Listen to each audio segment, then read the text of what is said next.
All right, everybody, how we doing? How we doing? Hello, hello, hello, hello, hello, hello. What is going on? What is going on? Little bit early, I know. Let's not all freak out.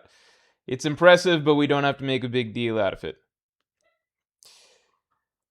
All right, everyone. So, oh wait, we got a few supers here.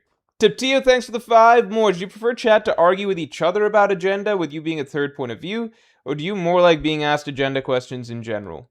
Um, I think I'm usually so there's like so many times in streams where I think I'm talking about something and then I look over at chat and then people are arguing something like really random, like Sanji versus Katakuri or something like that. And I'm like, oh, I'm kind of curious what people's thoughts are on what I'm saying, and then I'm reading chat. I'm like, oh, never mind. There was like a whole side debate that was happening throughout all of this. So, do I prefer chat to argue with each other about agenda? There's some agendas that I just don't care about. So it'll like depend in the moment. So it depends more if I like being asked agenda questions because those are always fun because those are questions that get you to that can spawn a lot of discussion. You know what I mean? Um, and they're fun to just it's fun to just to get a little bit into it. You know what I mean? A little bit into it. Hold on, is this camera? Yeah, it's fine. Yeah.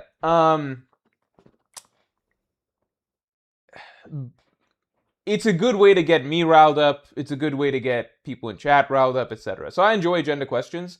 I think I don't when it gets to a point where let's say it's this. So my least favorite is let's say a classic comes up like Shanks Mihawk or some shit. Let's say a classic like Shanks Mihawk comes up, and then somebody prompts the question. I go off about it, for a bit.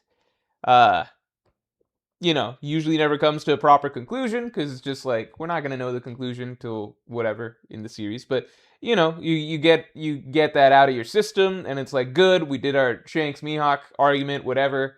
It was fun, whatever. And then 40 minutes later into the stream, some new viewer shows up, and they're not aware that we already did this whole thing, and this is not their fault whatsoever. But then the question comes up again, and it's like, fuck. Well, now we're going back into this topic, and I was actually cool. Like, I'm done. I'm done talking about it, but now it's a super, so I'm going to bring it up again. And now there's new people, and so now there's new discussion points that are coming up, and it's like, oh my god, we got to go through this all over again. And then I feel like, oh, I'm getting sucked into this hole. And then I'm like, all right, now it's not fun anymore. Sometimes it's still fun, if new perspectives are brought up, then it's fun. If it's just reigniting the same discussion again, then it can be not fun.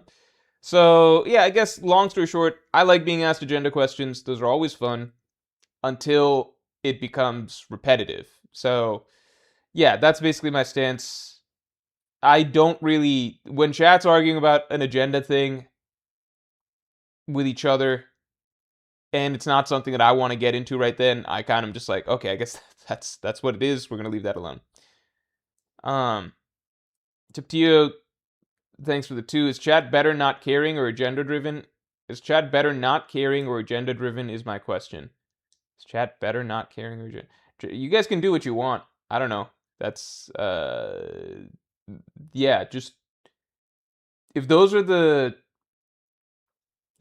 my job on this stream essentially is to entertain you guys, That is the purpose of the stream. My job is to entertain you guys. As long as you guys feel entertained, and you feel like you're getting something out of these streams, it's a win-win, right? So it's not my place to say chat should talk about this or not talk about this. It's what you guys enjoy out of the streams, and yeah, that's basically it. Henchme987, thanks for being a Yonko tier member for 7 months. If magic weapons are the new meta, then the rust fruit is now top tier. Oh, if the magic But I feel like with hockey, the rust fruit doesn't, like, the thing is, hockey's hockey, right? So it's like, I don't think that Shu could rust Zoro's, leave Enma alone, right? Whatever you want to call Enma. I don't think Shu could rust any of Zoro's swords at this point, if Zoro's coating them in Haki, you know? Also, the chop fruit. Buggy D Clown is back on top. You can't scratch, bro. Yeah, no, Buggy should still be able to avoid attacks because, you know, he's fully separating his body, right? So it's the same way Katakuri was able to avoid Luffy's attacks, even though Luffy was using Haki. So yeah, I guess Buggy got a bit of a buff. Let's get stream likes up to 50 real quick. ThomTom. Okay, so first of all, thanks ThomTom for the jewels. Everyone say big shouts to ThomTom. Let me show you guys the tier list. So we got a tier list of weapons. Big shouts to ThomTom for creating this tier list and compiling a lot of One Piece's more memorable weapons. He thought of a bunch that I didn't even remember. I fucking forgot Nami's climb attack. So, yeah, big shouts to ThomTom. This is a fun one, because I think One Piece has a lot of cool weapons, and then some weapons that are just like, yeah, I mean, that's a thing. So we're only including things that are actually memorable weapons, you know? So one of the guidelines for this is not things that are just because a character has a weapon doesn't mean that it's a weapon that's impactful in the series, right? So everybody shouts to ThomTom in the chat, please, just for organizing this and getting this together. I really appreciate it. Ragnar number 1. I think Ragnar is gonna be hard to beat because it's just like it's transcended being a weapon. I mean, 1, it's an absolutely broken weapon, and 2, it's more of a living being and character than a weapon in some ways. Thought Don Krieg's weapon was pretty cool. That's true. I could add Don Krieg's weapon. Maybe I'll add that.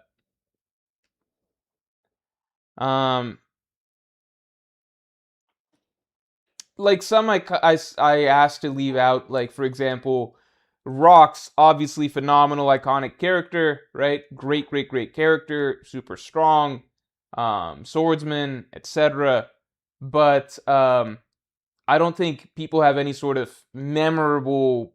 Like, I don't think people view his actual sword as memorable, right?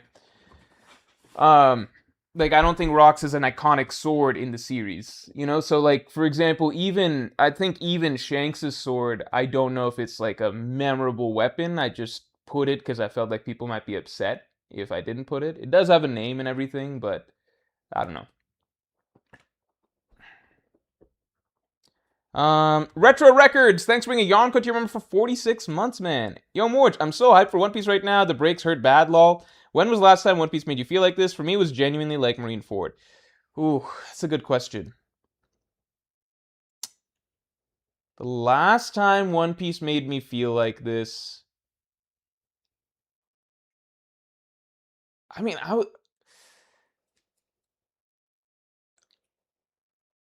I would say in the...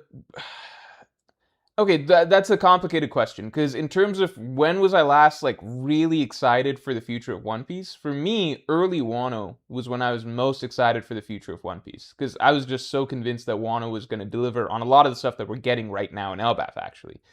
But that was based on me just kind of hoping that's what would happen in Wano. I was just like, there's no way Oda's going to fumble an arc this important, right?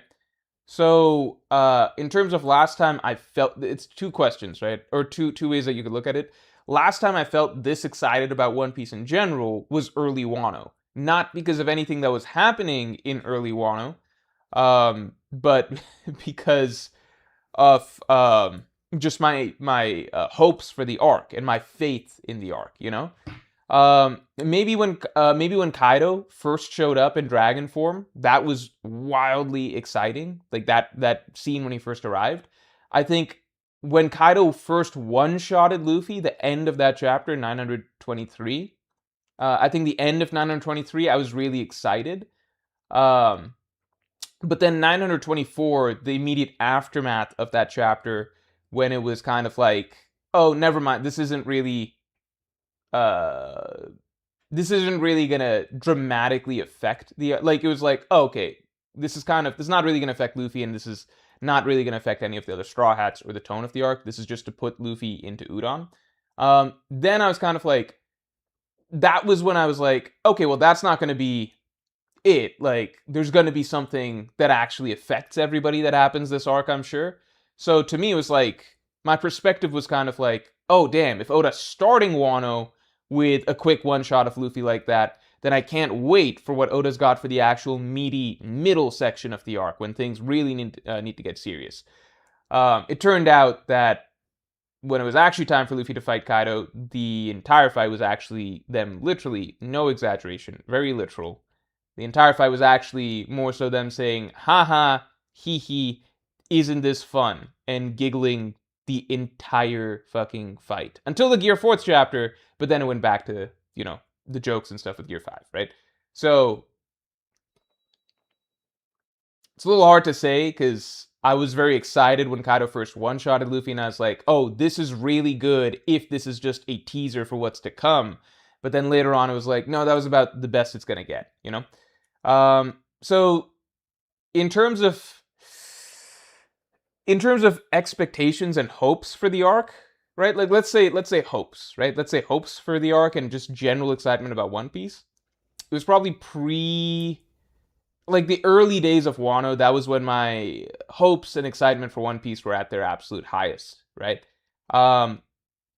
In terms of what's actually happening on the page, chapter after chapter, this run since Imu arrived in 1179. 1179, this last 10 chapter run, 1179 to 1189, this is low key, yeah. In terms of what's actually happening on the page, this is probably, in my opinion, the best 10 chapter run that we've had in One Piece, for me, since Marineford. Marineford has, in my opinion, the absolute best 10 chapter run ever, which is everything from 570 to 580, basically. The final stretch of the war is just phenomenal. And there's too many crazy events that happened there to compare right now to this, Like, during that set of time, it was just,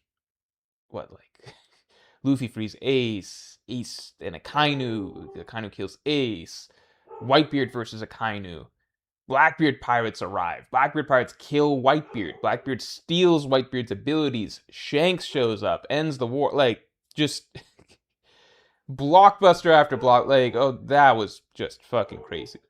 But this set of chapters, while it's not the same as that, I think this is, for me, the best straight 10 chapter run that Oda's had in a long time. Maybe the 1 week chapter, I would say, in all of this. I'd say during Loki versus Imu, while it was initially very exciting, Oda then had to set up some pieces in the middle, right? Like, he had to get Zoro and Sanji's fights into place, which is, that's cool, but we're not getting, it's kind of setting the board. And then I would say that first chapter of Brook's backstory, I didn't think was that good. I think Oda turned it around with the next 2 chapters, personally. But I think this is One Piece to me at its absolute best, chapter to chapter, that it's been in a long time. Long time for me, personally, right? Gotta keep saying personally. The only thing that's really cutting it is the breaks, like was mentioned before. The breaks really are momentum stoppers here. Because the way One Piece chapters work, it's not like a series like, like there's series that are monthly where you only get a one chapter in a while, but then the chapters are really beefy, so there's a lot going on in there, right? One Piece chapters, this last chapter was great, but sometimes, like I mentioned with the Loki Imu chapters, there were some times where it didn't feel like a ton happened within that given chapter, And then you got a 2-week break or a 1-week break. Usually not a 2-week break, sorry. Then you got another week break or something for another chapter where maybe not the most happens, and then, the rhythm can feel a little weird. But yeah, really loving everything. Talha sent press F for 10 jewels. Oh, fuck, is there something? Can you guys not hear me? Hello? Testing. You guys can hear me. What's the press F for?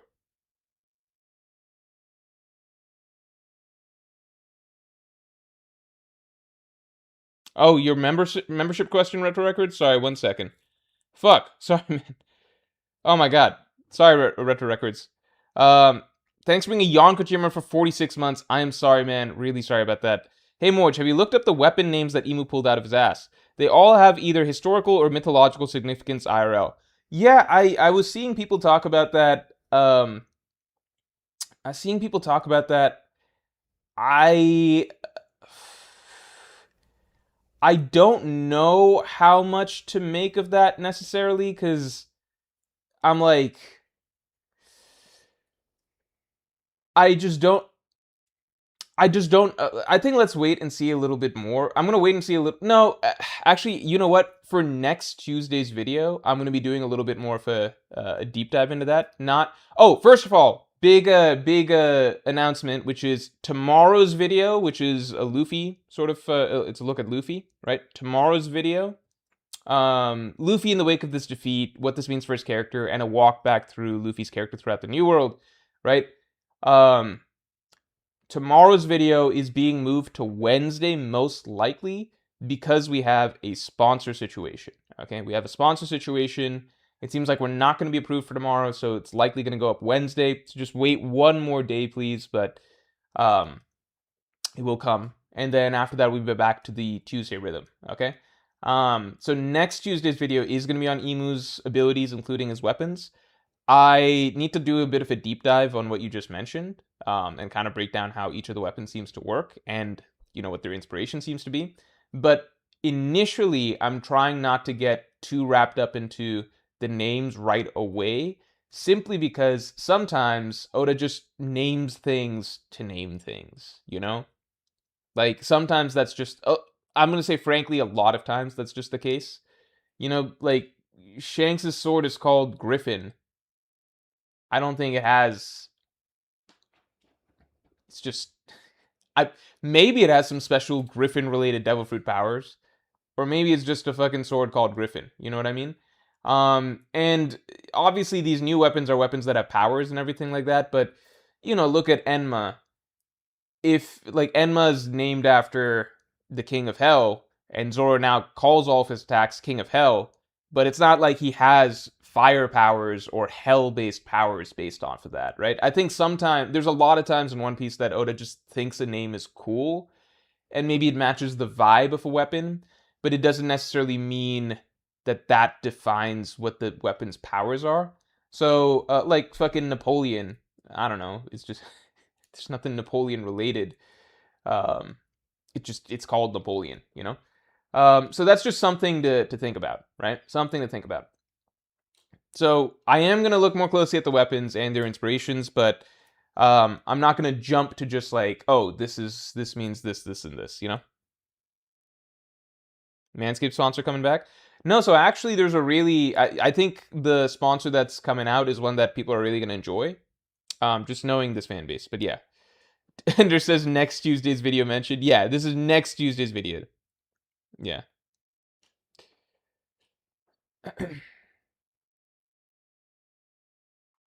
Brandon E6146 says just about every designer name Oda comes up with is based on something with historical or mythological significance.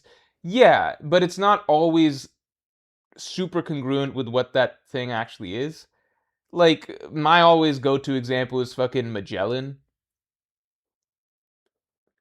Magellan has nothing to character Magellan, nothing from his design, his role, his abilities, personality, anything has fuck all to do with the real historical figure of Magellan, you know? So it's just sometimes it's Oda just likes cool names to some degree too, you know? So I want to look a little bit more closely at what it looks like some of these weapons do, like Graham, etc., and then look at what um the historical, mythological significances, and see if there's clear connections. But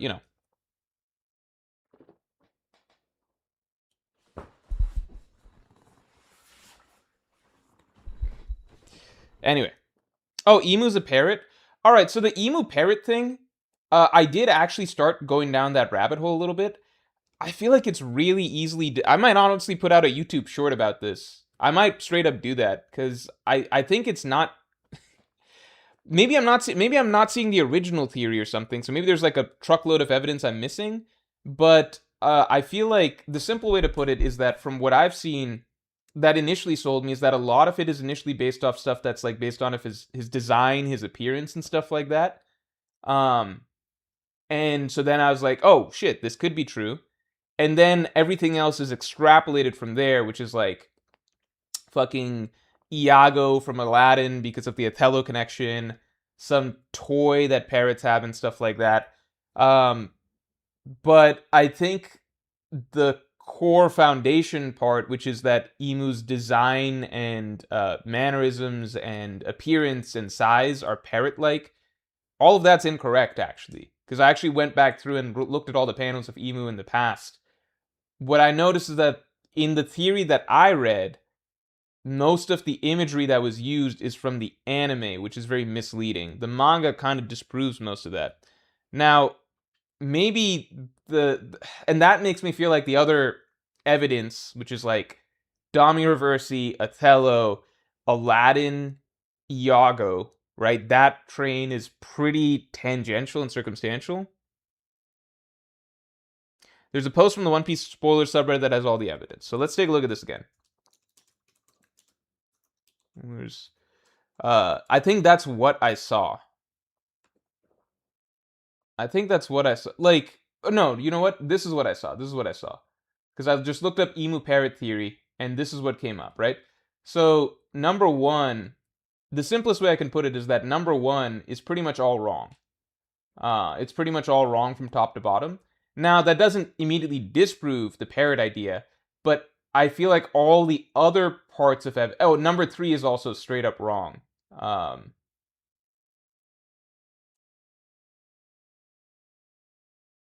A lot of and then some of these become really big stretches. So number one straight up wrong, number three straight up wrong, and then this is wrong based off of number one. Does that make sense? So like, and those are kind of the big ones. So maybe there's another theory that I'm missing here. I think the parrot theory is very appealing if you just look at the images that the parrot theory puts up, but it's disproven as soon as you actually look back through the manga. Appearance wise, right? But the problem is that I feel like a lot of it is based off appearances, like Emu's room resembles a birdcage. I mean, in this specific anime visual it does, but if you actually look at the manga, it doesn't fucking resemble a birdcage in the slightest. It's we actually get clear shots where we can see Emu's height in comparison to other characters. We can see his full room. It's not a birdcage. We can see him have hands, you know, like, and a lot of the visual imagery of like the obvious resemblance of a parrot, right? So let's look here. But unless there's stuff I'm missing, again, this is like a shot that makes him look small, but it's really just that the throne is big because you have other shots of Emu with human-sized characters. He's the same size as them. This is some gag type thing, and then a lot of it is like what I like. This is an anime shot. It's not a manga shot, you know. So maybe I'll put out a little YouTube short on my thoughts on this or whatever, but is there another theory that's more concrete than this? Because when I initially read it, I was like, oh, that actually seems really appealing. Like this seems like it could be a legit thing. Then I went and read through all of the manga chapters where Emu appears as a silhouette.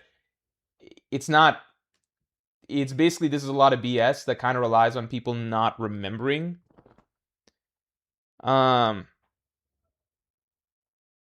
Is there a better version of this theory that I'm missing? If like that has other stuff, you know?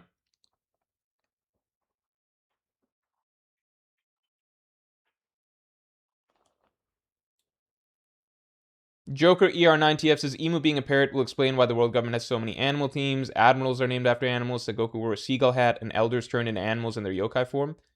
What do you mean it explains that? Like, are you saying that Emu declared that everyone has to have an animal theme?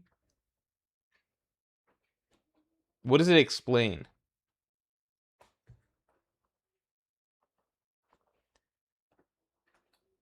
Like, I thought that was a meme theory. Is there people who actually believe that? I got the sense that this has actually become a convincing theory to a lot of people because I actually bought it initially to some degree. I was like, oh, that seems possible. But I mean, I would just say simply like, you can even go back to the first panels of Emu that we have in the story. Well, maybe the first panel that he's properly introduced. This room is just, it's a normal room. It's not some sort of birdcage room. It's a normal room. It's a very normal room. Emu's a tall dude who has fingers, not talons. And this is him in comparison in height to a normal sized human. This is him in comparison in height to normal sized swords. Um, I don't really know what to say. The empty throne is just a big throne, you know? But you can literally see swords and stuff in comparison. He's not a parrot sized character. I don't know. The fact that the parrot theory blew up on TikTok speaks for itself. Because if you flash, I imagine that it's if you flash lots of images really fast, like this one. It's like, look at Emu, like this. Like, isn't this parrot-like behavior? Yeah, but it's in the anime. It's not in the manga. Or like the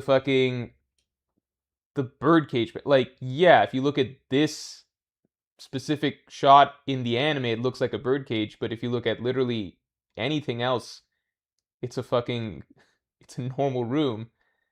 And then a lot of the theory rides on Emu being really small. Like, it explains the size of the Straw Hat, but Emu's a normal dude, unless you think that this is also, I don't know, like a Tontada or something like that.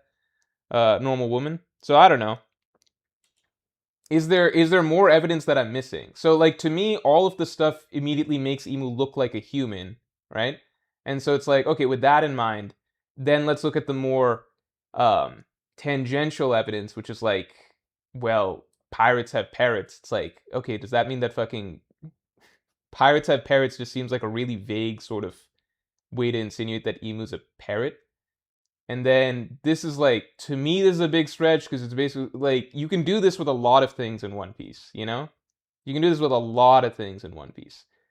Where it's like, well, this ability stems from this game. This game has the same name as this play, this Shakespearean play. This Shakespearean play was a vague inspiration for a Disney movie, and then this Disney movie features a parrot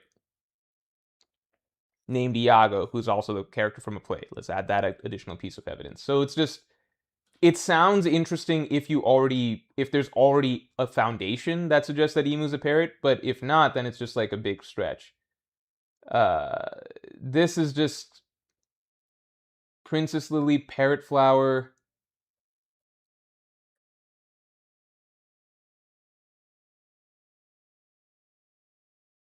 This is stuff that to me seems very, very. It seems like a stretch. Recurring animal theme, yeah, but that doesn't mean that his theme is a parrot. Living on top of the red line is compared to living on the equator. I don't know. That would imply that Oda came up with the concept of the red line retroactively after deciding Emu's a parrot. I don't know. I mean, I'm gonna sound really dumb if Emu does turn out to be a parrot, but like, it's an entertaining theory. Maybe it's right. But at the same time, I'm just like, all the initial groundwork evidence, which is based on Emu's appearance, his room, his size, stuff like that, it all is pretty quickly disproven, right? Anyway, let's get back to this. Is there some significant evidence that I'm missing?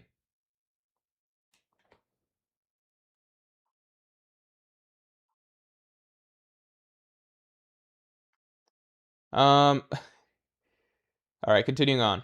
Continuing on.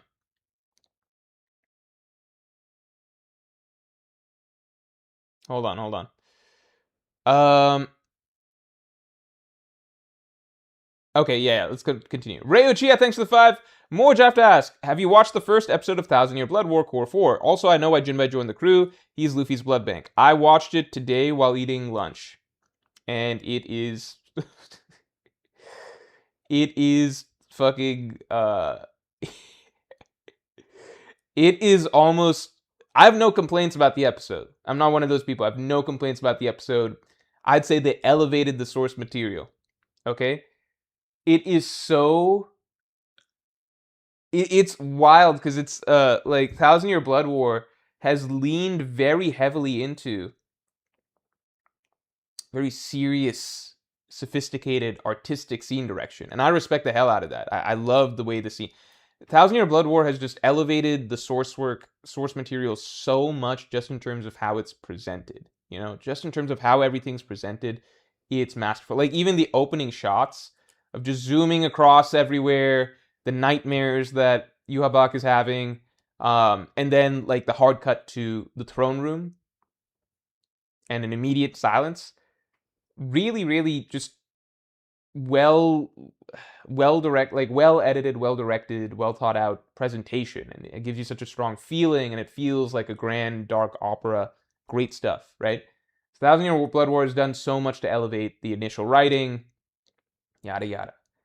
It is so fucking funny that for this one episode, and only this episode, it just becomes the most, like, Fire Force Gooners. Like, if this stuff was in Fire Force, people would be ripping this shit apart. Where it becomes the most Fire Force-esque, like, Gooner material ever. The way they draw Yoruichi throughout this, the gags, they don't skip a single beat from what it originally was. Props to them for doing that, because honestly, I was like, they might change this to just fit the style of the current, the current adaptation a little bit more, which is to feel a little bit more no nonsense, etc. But sometimes it's good to have a little nonsense. Like, I don't think anyone's fucking complaining, you know? That's all I'd say. I don't think anyone's complaining. Henchmeat says not hard to elevate. That's a very good point. But it's kind of like, it elevates it so much that I actually am genuinely really enjoying Thousand Year Blood War so far. It depends on how it sticks the landing, but I'm sincerely enjoying it a lot. What I previously thought was like one of the worst chapters of the original manga, which was, I mean, honestly, Thousand Year Blood War in the original manga had so many chapters that felt like the worst chapter ever. Let's say the God-slaying sword was the epitome of it, right? Because one of the biggest accusations against Thousand Year Blood War in the manga was just that it would introduce enemies with extremely unfair and specific abilities, and then it would give the heroes power-ups or upgrades that are just so absurdly specific to countering the enemy's ability that it's just like, this is kind of...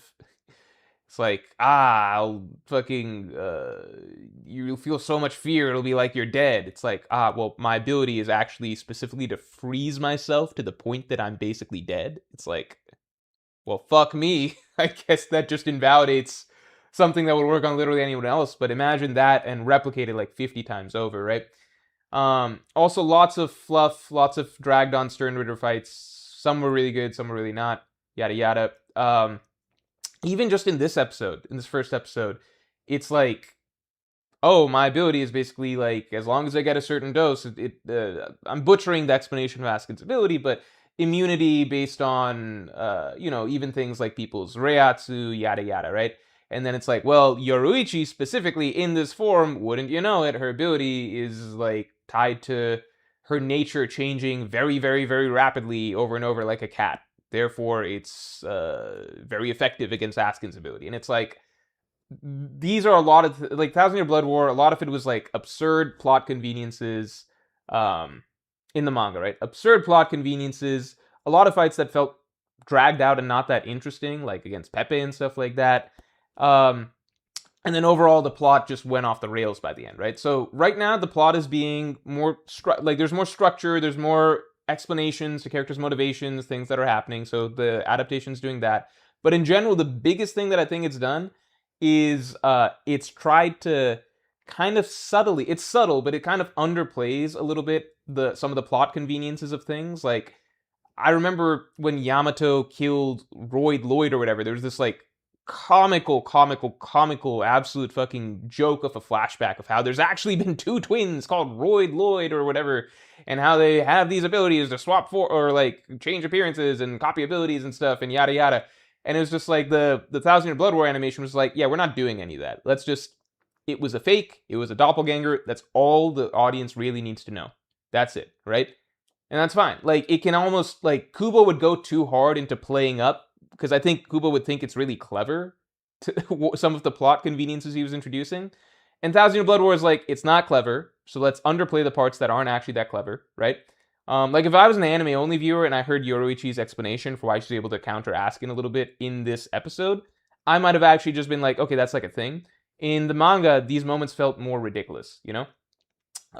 So it's kind of brushing some of the writing under the rug, or like glossing over it with a nice coat of paint so that you don't think too much about how dumb some of the moments are.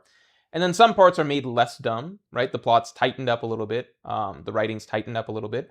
But the biggest thing I would say is simply, and we know that the narrative structure is actually going to play out with a better conclusion for the end. But the biggest thing I would say is just, it elevates scenes artistically so much that even if there is a plot convenience going on, you can almost, like, immerse yourself to the point that you don't care. So the Godslaying sword that I started this tangent with, that was such a joke in the manga, but in the anime, it becomes a really beautifully crafted episode. A lot of it is just pacing, visual artistry, atmosphere, feel, the suspense of the moment, taking us back, like walking us slowly through flashbacks. When you can present something in a manner that makes you feel something a little bit more, and the beauty of anime is that it can take scenes that maybe don't have the best writing, but again, through scene direction, um, voice acting, pacing, visual symbolism, music, right? It can do a lot to take stuff that doesn't have the best substance and actually just let yourself feel the feeling a little bit more, and be moved by the moment to some degree. I now think that the moment where she reflects back the giant beam is actually pretty cool. Even if it's dumb, I can enjoy it for being cool. Whereas in the manga, it was just dumb. Does that make sense? So nobody's saying that it's perfect now, but it's an enjoyable experience, you know? It's an enjoyable anime experience is what I'd say. Yeah, and if you want to go in and critique the writing a lot, that's perfectly fine. But some things can just be enjoyed by giving into the experience a little bit, in my opinion. Anyway.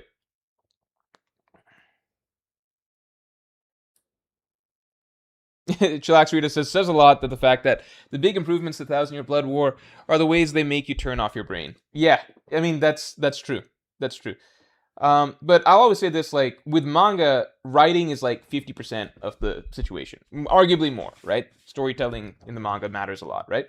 But with anime, writing isn't everything for anime. It just isn't. Writing is one part of the experience. There are films that I've seen that I don't think have had the best writing, but they take you on such a journey. You know, like it can be an experience, right? Part of the art of enjoying film is not just the story and the writing. There's a lot of filmmakers who don't even care as much about the story and writing. They care more about the, you know, the visual, cinematic, artistic experience of the whole process, you know? Anyway.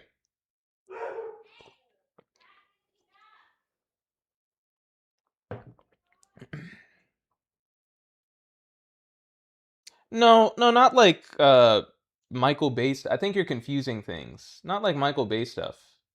I'd say, for example, if you took like a David Lynch script, right? It might be like, this is fucking nonsense. But you can watch Eraserhead, and you're not watching for the writing of Eraserhead. You know, I think you're conflating like just really cool action with that. You know, there's like Bleach. I don't think the action of Thousand Year Blood War is even that spectacular compared to a lot of other series. It really is the atmosphere that it creates, the visual storytelling, the color palette, the feel. That's what's really the music. That's what feels really, really special about Thousand Year Blood War. You know, it legitimately is artistically phenomenally well done. Like artistically, it's a phenomenal experience. I think you guys might be. I think there's some people who might be exposing Zack Snyder. I think people might be exposing a little bit of lack of lack of film knowledge, if that's what you think I'm talking about when I'm talking. Like, no, I don't think Michael Bay or Zack Snyder are people who put on artistic visual artistic masterpieces. Its booms and special effects are not what we're talking about here. I think there might be a little bit of a disconnect between what I'm talking about versus what you guys are thinking, you know? Anyway,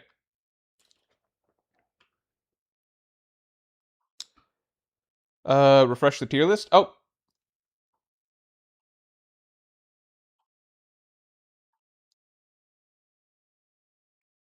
Oh shit. Yeah, we got Frankie's Armor. We might not rank that one, but I appreciate you adding Don Krieg's thing. I appreciate that. Thank you. Let me move on. Zolden, thanks for being a Pirate King tier member for 35 months. Did you watch the Avatar Aang movie or have plans to? It was pretty good. I think my fiance and I will probably watch it sometime soon. We also want to watch the Odyssey soon to see what, all the fuss is about. Just absolutely no fucking time this last weekend. I've heard mixed things about the Avatar The Last Airbender movie, which is, I've heard the writing's not the best, and the action is really good, so I guess that's on topic with what we're talking about. But for me, with Avatar The Last Airbender, it's kind of the reverse, which is like, for Avatar, the action was cool. Of course, as a child, the action was cool. But for me, for Avatar, the appeal really, really is the characters and the writing. Like, that to me is the appeal of Avatar. So, in that sense, I don't know how much I'm looking, like, the fact that the voice actors are all different. I've heard that a lot of the characters don't even get that much screen time.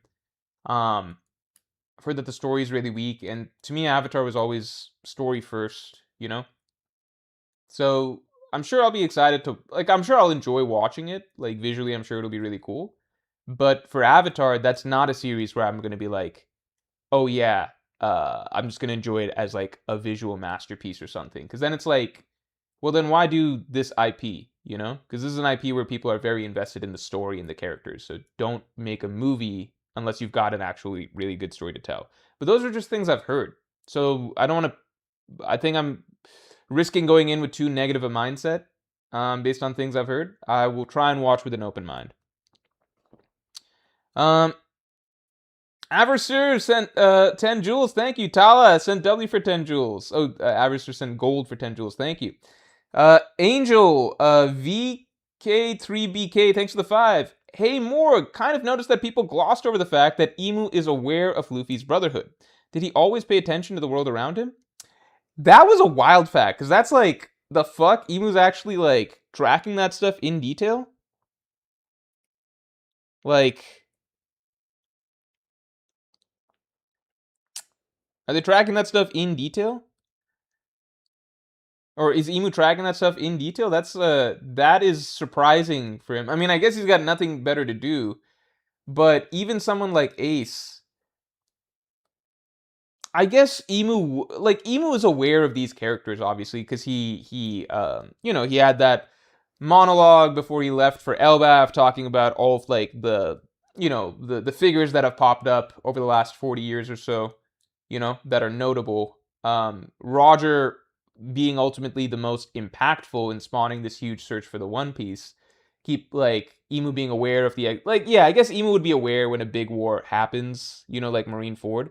It's so crazy how small Marineford seems at the end of all this. Like, at Marineford, it was like, yeah, the heaviest hitter on one side was 80-year-old Whitebeard, you know? Like, on life support Whitebeard. A dude who couldn't even use Conqueror's Haki, you know? Like, a joke of a version of Whitebeard, you know? Literally just a dude.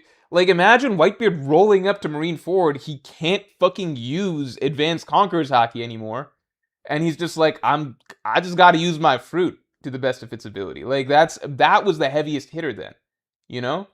On Elbaf, we've got, 3 characters who are probably, I mean, I don't know how people, like Emu, Loki, Luffy, right? Like, it's, like, they made such a huge deal about Whitebeard rolling up to Marineford. I mean, because at the time they were still worried about his full strength and everything, but it's just like, damn, they really tried to go to war against the whole world government with essentially a worse version of the fucking Straw Hat Pirates as they are right now, you know? Like, that's wild.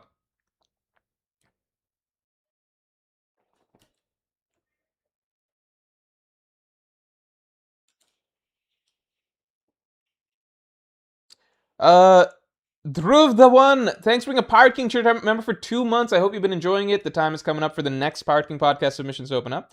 Building off Goated Theory, Usopp freezes Luffy as he is about to be hit by Emu. Shanks arrives and stalls Emu, but Luffy frozen, can't give hat back. Law has to save Luffy. He was underworld with Beppo. I wouldn't be surprised about Law rolling up to Elbaf. I would not be surprised about that.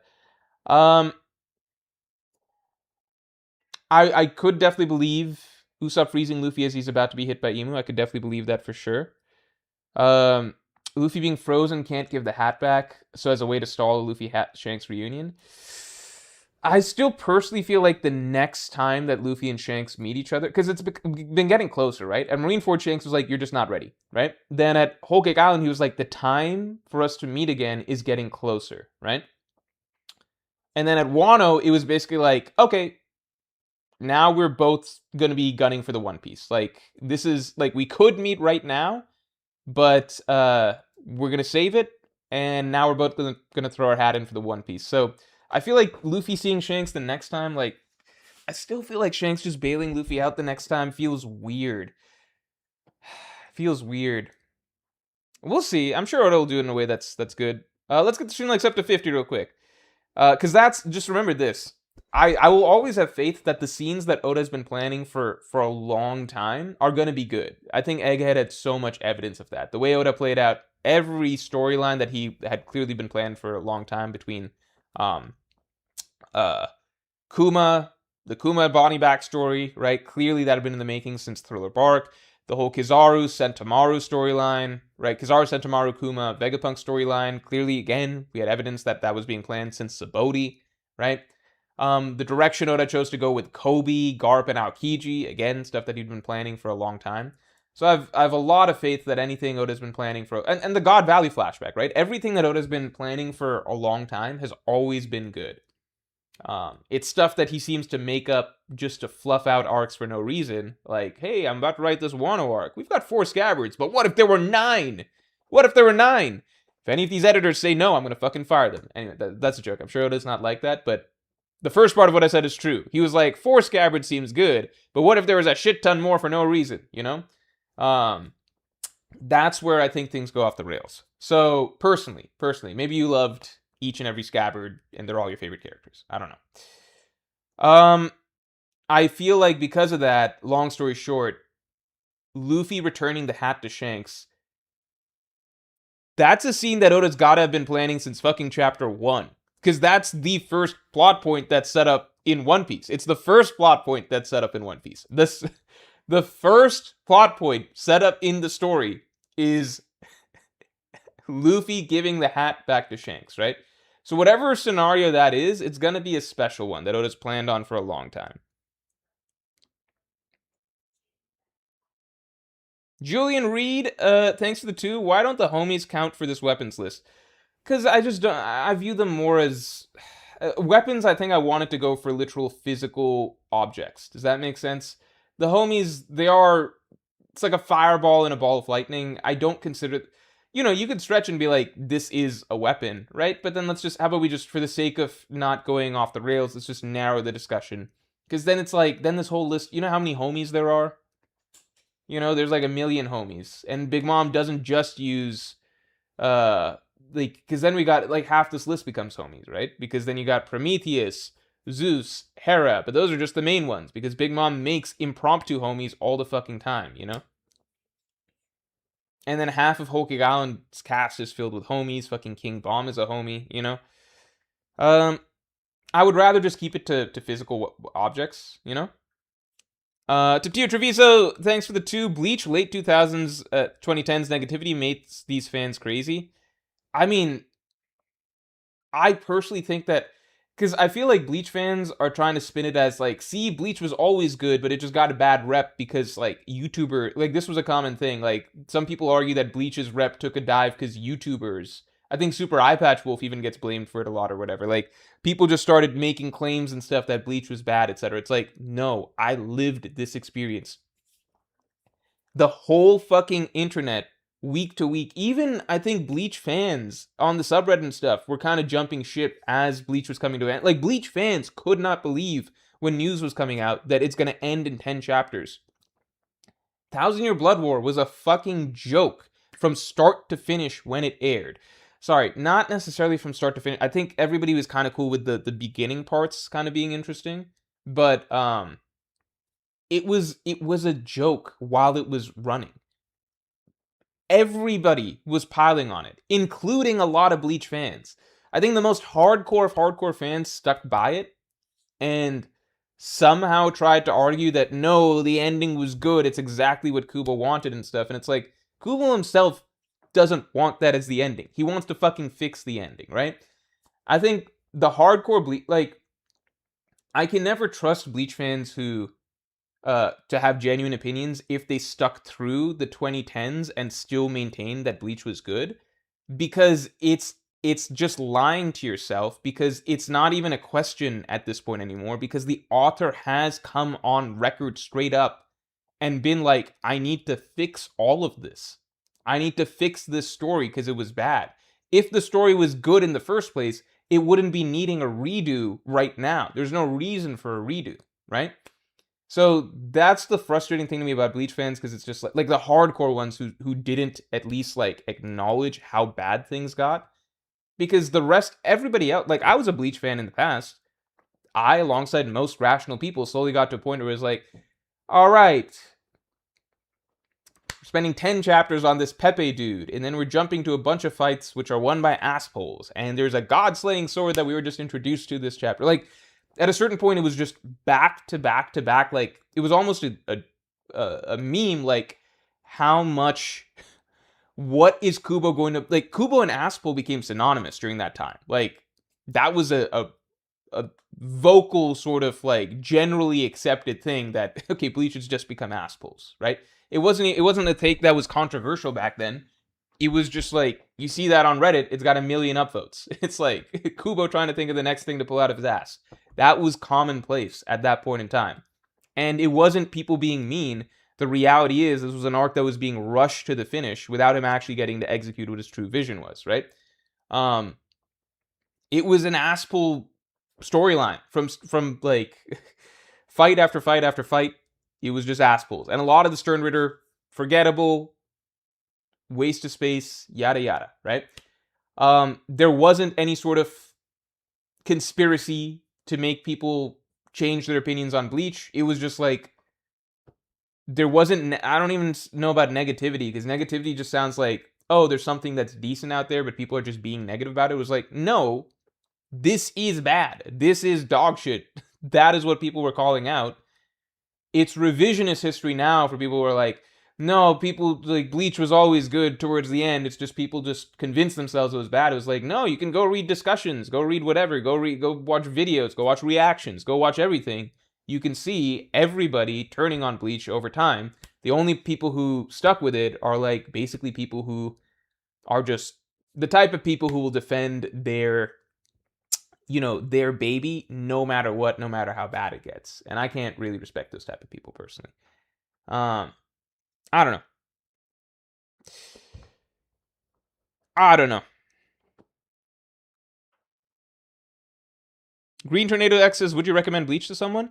I think Bleach is a really fun shonen series. And I think Thousand Year Blood War is the best shonen, the anime version. The anime version is the best shonen war arc, and potentially heading towards one of the best shonen finales in an anime to like a big, you know, to the series that I've seen. I would say right now it's probably the second best shonen war arc that I can think of, the way that it's being presented in the anime, next to Marineford, you know? And it hasn't even reached its end. So I don't think it's going to be ever as good as Marineford, because Marineford just went certain places with character writing. I think the biggest, okay, so I thought about it a little bit, which is the thing with Bleach for me is that it's as a shonen series, it's really good and enjoyable, and it hits a lot of the beats that I think are really good in shonen. I would 100% recommend someone reading. I think especially towards the beginning and through the Soul Society arc. I think Soul Society arc to me is um, my mind's going a little bit all over the place. So let me condense my thoughts. My opinion of Bleach is basically, um, if we look at certain arcs, like let's say the Soul Society arc, Soul Society arc to me is quintessential, just shonen, pure great shonen writing, right? Like it hits all of the beats that you want, like um, believing in yourself, going up against all odds, doing it for your friends, making the world acknowledge you, yada yada. It's to me that's like there's certain, like Naruto kind of has the Chunin exams, right? That has a lot of those similar feelings, and to me the Chunin exams is like perfect shonen. To me, Bleach Soul Society is similar, perfect shonen. One Piece is Enies Lobby, perfect shonen, right? Um, I think that it gets really messy plot wise, and I think Kubo is an author who really strives to try and do things that he views as like clever, if that makes sense, and has characters almost talk about how clever this stuff is, if that makes sense. And it's not as clever as he thinks, but he has a really good idea for what's cool, right? So Bleach often plays the line between cool and trying too hard, I think, as the series progresses. I also think that one of the big realizations I had about Bleach was like, why do I feel like Bleach will never be like Thousand Year Blood War? The anime is presented in a manner that feels very mature, very sophisticated. It feels like that, right? Even if some of the dialogue feels like a little bit like Bleach has a lot of dialogue that it's characters trying to sound like it's just characters trying to sound smart in a way, but there's not really anything that deep or like a bigger thematic idea that's being necessarily built. So Kubo likes characters monologuing in ways that are kind of like, okay, that's like cool, I guess. But anyway, sorry. Backtracking. So Thousand Year Blood War, very dark, mature, heavy, right? Dark, mature, heavy. I'm like, why do I not feel um like I'm ever gonna view Bleach as like the same way I view, like, no matter how Thousand Year Blood War plays out, why do I not feel like I'm ever gonna view it in the same light as series like a Berserk or Hunter x Hunter, or like a series like a One Piece, right? I think simply put, even if Bleach can feel like with the anime feel more dark, mature, heavy, I think it's got nowhere near the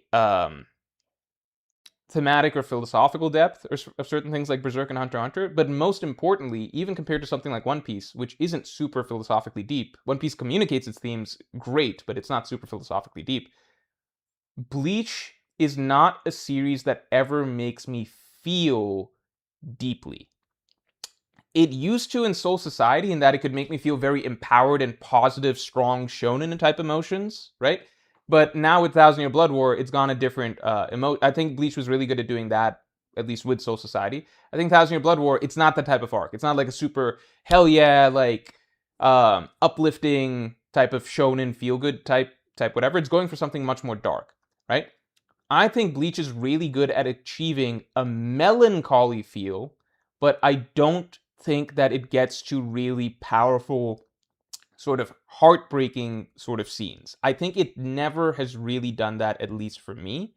I don't think it can really cut you deep, personally. Like, I think it can feel dark and heavy, but I think that it rarely gets into any singular character or comes up with any sort of singular sort of scene or moment or sequence of events for a character that really like will make me cry, you know? And I think that's just a certain level that's it's lacking in. A certain area that it's lacking in that's never gonna let me put it on a certain pedestal. Like Naruto, for all of its faults, Naruto had plenty of scenes, especially early on, like that I could really feel for. Feel for Naruto the character. A few scenes that made me tear up, like Gaara, Rock Lee, etc. Bleach is almost so stiff in how almost everybody talks and acts that I don't think it's ever going to like, like ever going to make me feel deeply, deeply moved or emotionally affected or make me sob or something like that, Like when characters in Bleach even die, like death scenes, like someone like Yamamoto, it's not a scene that like it's like, damn, fucking Yamamoto died. This is heavy. It can feel heavy.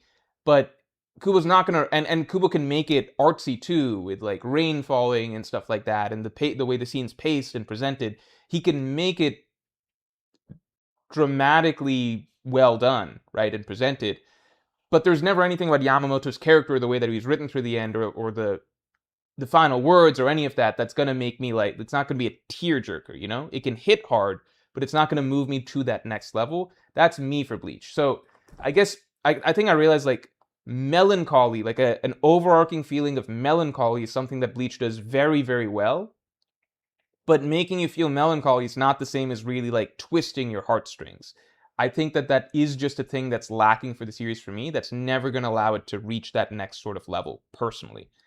Um, like even in, like Berserk can do it so fast. Like there's a little arc right after Golden Age, which is the fuck, what is it? Like kids are being kidnapped or whatever. Kids are being kidnapped. Lost Children arc or whatever, and it introduces a villain, very small minor role or whatever, but the way that it crafts her story and then her entire final moments as she's dying, this isn't really a big spoiler, her entire final moments and speech as she's dying, her final thoughts, etc., it just hits in a very human way that I remember tearing up reading that, and I was like, I just read this about this character, like, why is this doing this to me? I can't recall that ever happening in Bleach for me, so maybe that's different for you guys. That might be totally different for you guys. But like people might have different opinions, but yeah, not it doesn't hit like that for me. Henchme987 says Bleach had great sad moments for Ichigo and Rukia in the first couple arcs. I think Bleach is good at doing sad moments, and like you can even think back to the music, like the music. I can't even. I'm not good with singing or anything, so I'm not even gonna like attempt to do the jingle or whatever. But like the certain music, like the sad music plays in Bleach. It's really good at creating a sad atmosphere.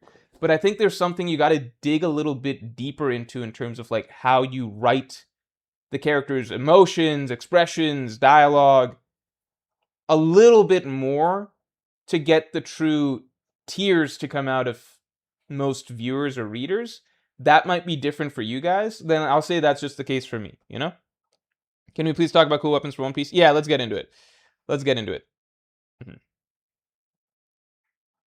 Bleach is deep in the same way Kaido is deep. You have to headcanon it. Okay. I'm not gonna get that far, but that's just my opinions. Let's get into the stream. Let's get the stream likes up to 50 real quick. First, let me catch you supers. Haven4814, thanks for the 10. Realistically, the person to save Luffy should be Dragon. Sabo just released the info on the King of the World to him. He's seen Luffy's Vivre card burn up twice now, and they need to catch back up with Kuma. I think that I think there's reasons that Dragon should, like logic, but I don't think Dragon's ever. The only time Dragon's given Luffy a hand was with Smoker in Loketown. That's the only time. Beyond that, I don't think Dragon's ever once really cared about saving Luffy. I don't think that this would be any different, really. Sabo did just release info on the King of the World to him, but I don't know how Dragon would know that shit's going down at Elbaf. Sabo's seen Luffy's Vivre card burn up twice now, and they need to catch back up with Kuma. Luffy's Vivre card burning up, that would also make sense, except the problem is distance, right? Vivre card, like, when Vivre cards burn up, that is a sign that something really bad's happening for sure, but you then also need to, usually, when Luffy gets in those situations, it's resolved pretty quick, So there's not time for the weeks or let's say days of travel to actually get there fast to help him out, They need to catch back up with Kuma. That is a good point. I wonder if they'd know that Kuma's with Luffy. Was that announced in the news or anything? I forget. That was probably made it to the news.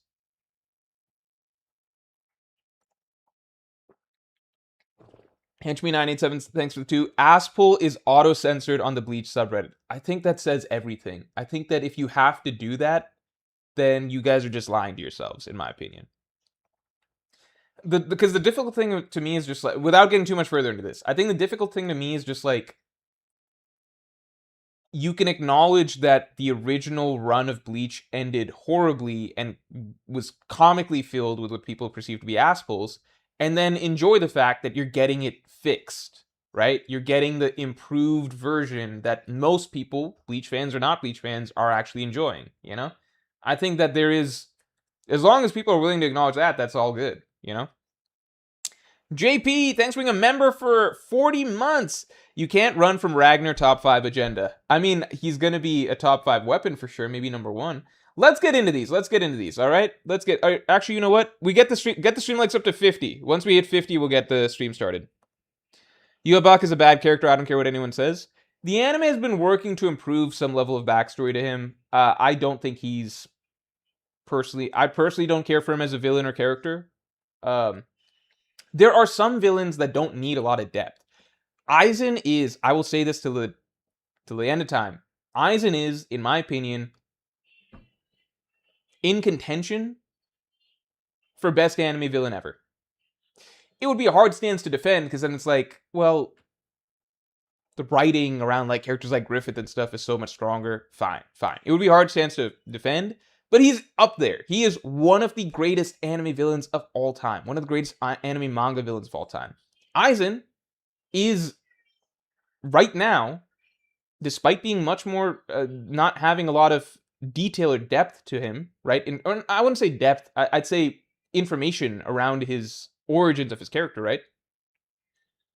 Aizen is a more iconic and memorable villain in the broader anime manga world than any One Piece villain. I'm sure that might change by the end of the series once we get more time with Blackbeard or whatever, but sometimes just having a villain who is like it's the same reason people fucking love the Dark Knight Joker, you know? Sometimes a villain just needs to bring something to the table and represent something, and you don't need to know all of the nitty-gritty details of who they are, right? A villain can just be a villain, like fucking Thanos, right? We knew his motivations, we don't need a sob story or anything like that, right? A lot of the best villains are just like that. Aizen, phenomenal villain. The problem with Yhwach is that he's following in the footsteps of Aizen, who has already been positioned as the overarching villain of the series, who's already made an impact that's like crazy on the Bleach fandom and outside the Bleach fandom and everything.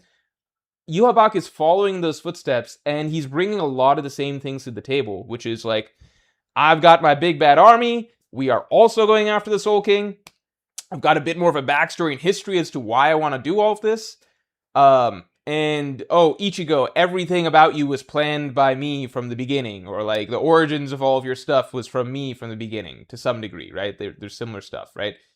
It's just repeating a lot along the same beats, but I just don't think he's not doing it first. His design is nowhere near as good. He just doesn't have the sauce that Aizen has. Like, Aizen would go on monologues and claims, etc., and it's just like, holy shit, this dude is fucking behind everything. Yhwach just feels like a knockoff to some degree, dressed up differently, but now he's supposed to be the bigger deal, right? I don't know. Welcome to My Soul Society is generally one of the great moments in 1,000 Year Blood War. So I'm gonna be honest, I don't even remember that from the manga. I just know people reference it a lot. Yeah, he's got an argument for most impactful anime manga villain. Yeah. He was great until he was taken out by the stupid 5D chess keto nonsense. I don't care what anyone says, even Aizen. Aizen was smarter than Urahara. I don't care what nobody says. Aizen was smarter than Urahara. He had to, because Aizen had to start with fucking nothing and then essentially out game plan the entire Soul Society, you know? And he would have gotten away with it too. It's just that he didn't know that Urahara was trying to like, Aizen was just, he had to deal with so much more shit. Urahara got to spend all of those years just planning on how to deal with Aizen, you know? Aizen had to plan on fucking dealing with everything, you know? Like, it was just him versus the whole Soul Society. I don't know. I know canonically Urahara is supposed to be smarter, but I'm just like, this is BS. Aizen did everything right, and he still failed because of BS. You know, like that's all I'm thinking. I don't know. I don't know. I think Yuhabak's ability is kind of cool, but you need a cool way to deal with it then, and I don't think the story came up with it. Yeah, I think his abilities are just straight up unfair, but I would be cool. I'm cool with that stuff because there's other characters with hacks abilities and stuff, but don't just deal with it with like a silver bullet, you know? Okay, anyway.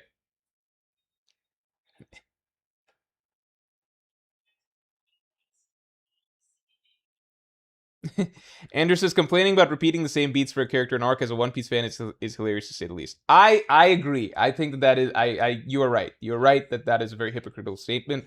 I think the simple difference to me is that One Piece tends to have very different. One Piece, there's a difference between arc to arc villains versus its overarching villains. You know, like Blackbeard is nothing like Emu.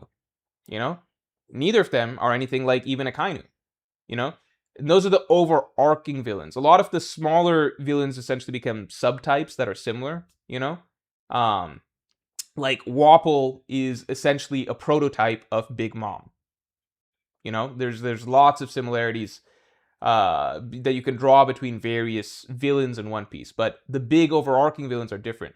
One Piece is a story that works more almost like episodic, with each arc being its own episode. Bleach has very large overarching stories and antagonists that make up the grander story of Bleach, right? So essentially, Bleach has three big movements. You know, you could argue it has its substitute Shinigami era. Then its three big movements are basically the Soul Society saga, the Arrancar saga, and then the Thousand Year Blood War, right? Out of those three movements, there's basically only two overarching villains. Aizen for the first two movements, and then Yhwach as the second. So when you've got the two grand big boss villains of the series basically playing out the same thing, but just in slightly different angles, right? That's when it feels a bit more like, you get what I'm saying? Like, it does feel a bit different to me than something like, you know, some of One Piece's villains repeating, because we kind of get that with One Piece, where we're in it for like a brief story that's probably going to hit similar beats as to other stories, etc. But the bigger, it's more the sum of the, more than the sum of its parts. But maybe I'm just being overly defensive of One Piece because I love One Piece, you know. Powerful Animal, thanks for being a Pirate King tier member for 39 months. Chad is an actual disgrace. Kubo needs to be put on trial for making him the Latino representation. I think people should be fucking happy that there's any Latino representation in fucking Japanese manga. So I think it'd be like, fuck, you know, I'm not complaining about the lack of Indian representation in there. Chad should be a cool character in Bleach, but he isn't. And I've seen some people say that, oh, well, the Hell arc will be about Chad, because, you know, a lot of Chad stuff is like Diablo, etc., blah, blah, blah. But it's been pointed out that there's already a Bleach arc for each of Ichigo's friends. So, Soul Society was Rukia, Arrancar arc was Orihime, and then the fucking Fullbring arc, the fucking most throwaway arc of all, was Chad's arc. And then Thousand Year Blood War is Ishida, right? People speculate the Hell arc will be Renji-centric. Very possible. Okay, let's get into the One Piece tier list. Sentomaru. C. I don't think his axe is like... I think if his name wasn't Sentomaru the Broad Axe, I think we wouldn't even be talking about this, you know? Usopp's post-time skip Kabuto. I'm going to put this in B. I think it's a clear, lamer downgrade from this. Right? I think we can all agree. Like, let me do a quick poll.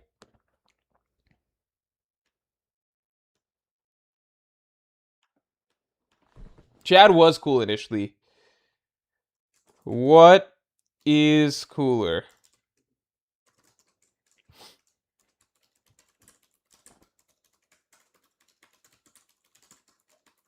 I legit think that Oda just swapped Usopp to the tiny version of Kabuto, because Oda wanted to preserve the imagery of Usopp as just this you know, just this underdog dude with a little slingshot, right? The David Goliath imagery that shifts a bit once you give him like actually badass shit. But I think it was a wrong move. Pre-time skip Kabuto. Okay, it's kind of closer than I expected. To me, this is the iconic weapon. This is the Sogeking weapon. You know, I'm actually gonna go ahead and put this in A. It might make S. I don't know. Oh, I don't think wait. I don't know if people are aware. This is how cool the weapons are, not like how powerful they are.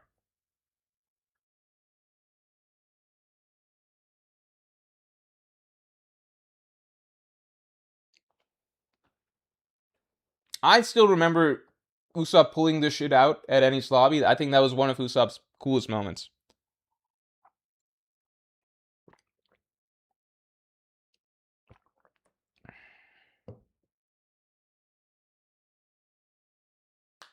Julian Reed says, someone asked another Bleach question. Fuck it, this is a Bleach channel.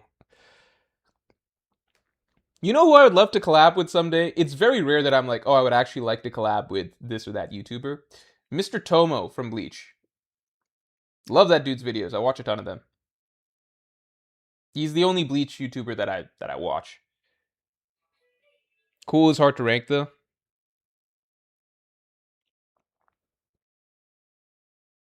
Tom says, I made the tier list so I get to say pre-time skip Kabuto is an S. We can do that, but this might get revised later on. And you can't keep pulling rank on the tier list placements as we go. Brooks Soul Solid. I think this is cooler than.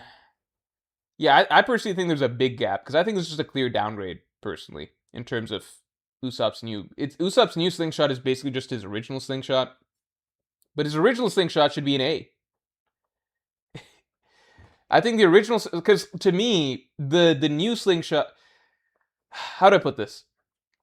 The original slingshot was iconic because it has that true genuine slingshot feel. Like this it has charm and nostalgia to it, which is like literally Usopp's out here fighting monsters that can like chuck houses and shit and superpowered beings, and he's genuinely just running around with a fucking slingshot trying to hold his own. And he still manages, right? The upgrade to Kabuto was huge because it felt like, oh my god, this is such an evolution of the character. It feels like a leap forward. It was in the arc where Usopp is suffering the biggest character crisis, identity crisis, feeling like he's been left behind. He puts on the mask, throws himself forward to like, I'm gonna become a stronger, better version of myself. He pulls out the better Kabuto slingshot, and it just feels like, okay, Usopp is like, he is making a change. He is evolving with the rest of the crew. He is going to keep up. And his first moment with it is shooting down the world government's flag. It is really, really cool, especially in the anime with the way they animated the giant ring of fire exploding out of the flag once he hits it and everything like that. It made his attacks look a lot cooler. So it felt like this is Usopp the boy, and then this is Usopp the man. It felt like this was the right evolution to making Usopp feel like something more than just a kid with a slingshot to some degree, right? Then Oda went with this as like this bizarre middle ground because it doesn't have the charm or simplicity of the original slingshot. Like, we're way past that. We know Usopp's been training and shit. Like, we know this is like some dial energy bullshit or something like that, right?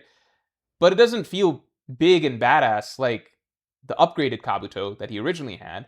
So now it's like, it feels like Oda's just trying to recapture this energy, but it's just not the same because he's trying to retrofit what this, like, these two things both represented something very distinct, in my opinion. Whereas this is just Oda trying to merge those two things together, like trying to keep Usopp as just this dude with like a little kid with a slingshot or whatever, but that's not who he is anymore. But not making it as cool and badass as what this one was. So I don't dislike it, but I definitely don't think it's as cool as either of these two.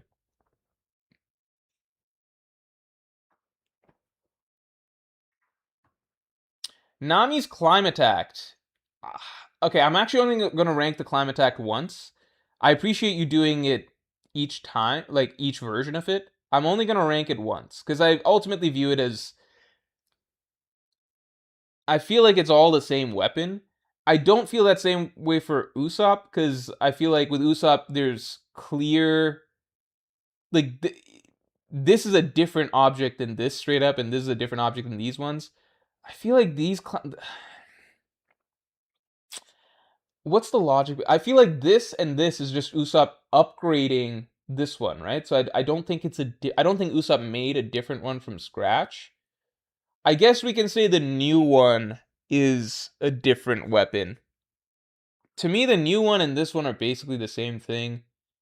But maybe I'm not being logical in my reasoning for separating the slingshots, but not this. So here's the compromise. We'll say the original Climate Act is one thing, because this is it's just improving the same thing, right? It's just improving the same thing. It's just upgrading it, right?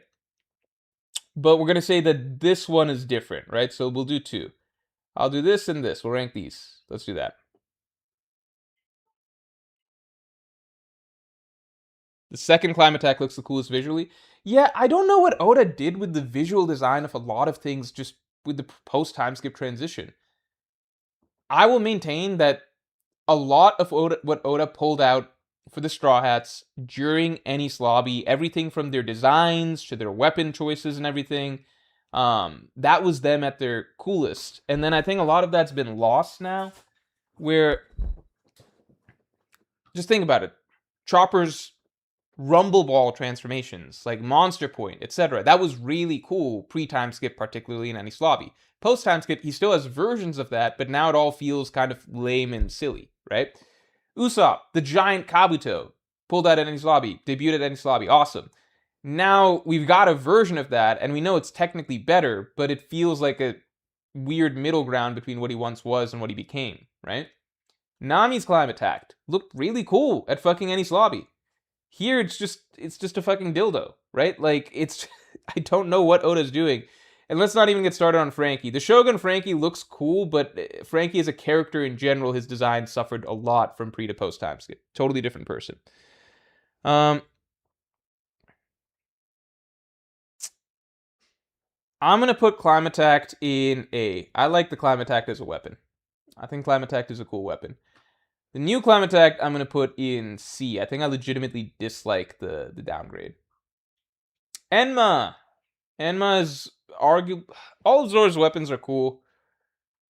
I'll put Enma here, right? Funkfried. I like Funkfried better than the Broad Axe. No, the Broad Axe is visually cool. I'll put Griffin here. Does anyone find Shanks' sword like really? To me, Griffin almost didn't make the list. If Oda hadn't dropped the name in an SBS or whatever, it wouldn't even be on the list. You know, Crocodile's hook is really cool. Crocodile's hook is pretty iconic. Smoker staff I'm putting here. I think Kaido's club is badass. I'm putting Kaido's club up here. Enma C. Oh, magic sword. Oh. No, Enma's cool. I like Enma. I like Enma. Why is Griffin B? I don't think Griffin would even be on the list if Oda didn't drop the name in an SBS. Classic Pirate Cutlass, Shanks Sword, and B. But it's just, I don't want to put weapons just because they belong to a character. Is this like an iconic weapon? It doesn't feel visually distinct. It doesn't feel like there's a special story behind it. Like, Whitebeard's weapon is visually distinct. It's like really cool and memorable, you know? Character writing with Enma was dumb. Yeah, but it's still something. I don't know.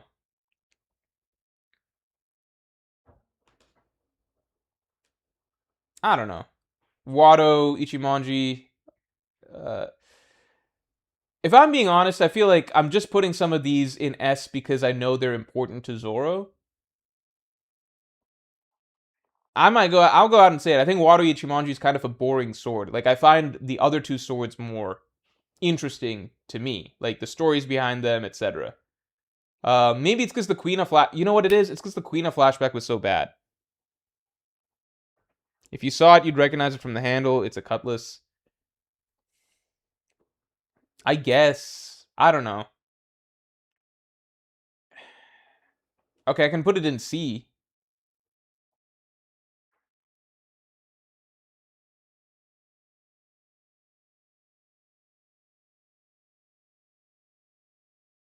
Enma's now irrelevant with the you didn't have Conqueror's Haki control writing now. It does feel strange that Oda got that power-up seemingly down back then, but then it's like, okay, well, you didn't actually get it.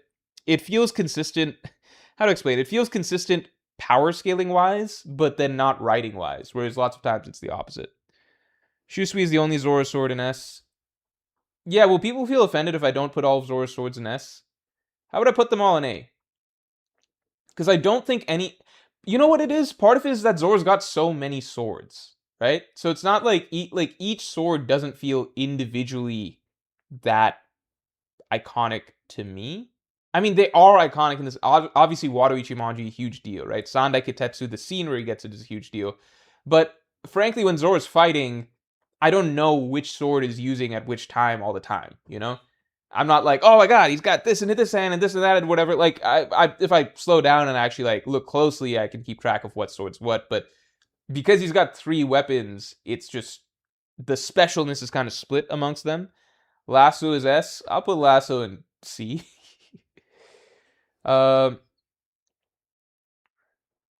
Napoleon is ass. You would think there's something special about Napoleon, but it's literally just a fucking sword. Napoleon is actually ass. Oh, Yubashiri. Let's put Yubashiri down here. We're going to sort out the C and D tier soon. Yubashiri, yeah, it is what it is. Shisui looked badass, yeah.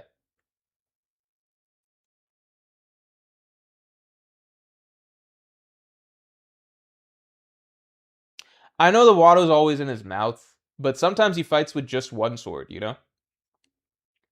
Sometimes he pulls out 2 swords. Does he sometimes just pull out Wado and fight with Wado, or is Wado's just reserved for his mouth? Isa says, more to be real, outside of the hilt, you're not recognizing Wado. Yeah, I agree. That's why I'm like, would Zoro fans be offended if I started bumping all of the weapons down a little bit? You know? Like, right now I have them in A, but it's kind of just like, it's because they're Zoro's swords, not because I actually think that they're that cool. Does that make sense?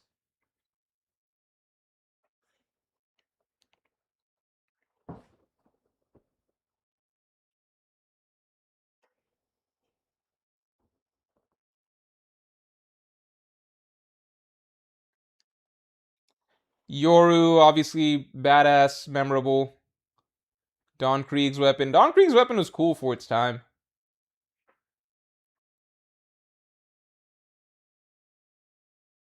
These aren't ranked. No, Don Krieg's weapon was kind of...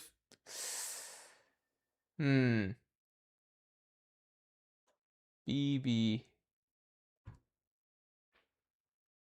I might put Don Krieg's weapon there. No, I don't know if it's weapon. I don't know.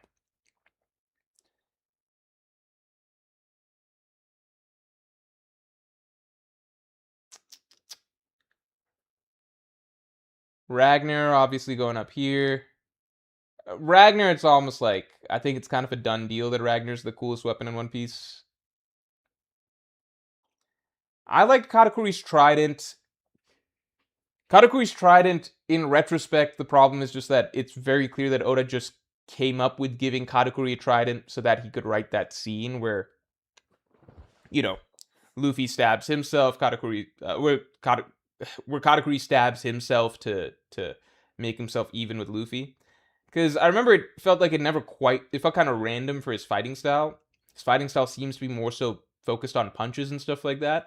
There would be a few bits where he'd pull out the trident and fight with the trident, but it felt more so like Oda just needed him to have a sharp weapon so that he could write that. I've always said this.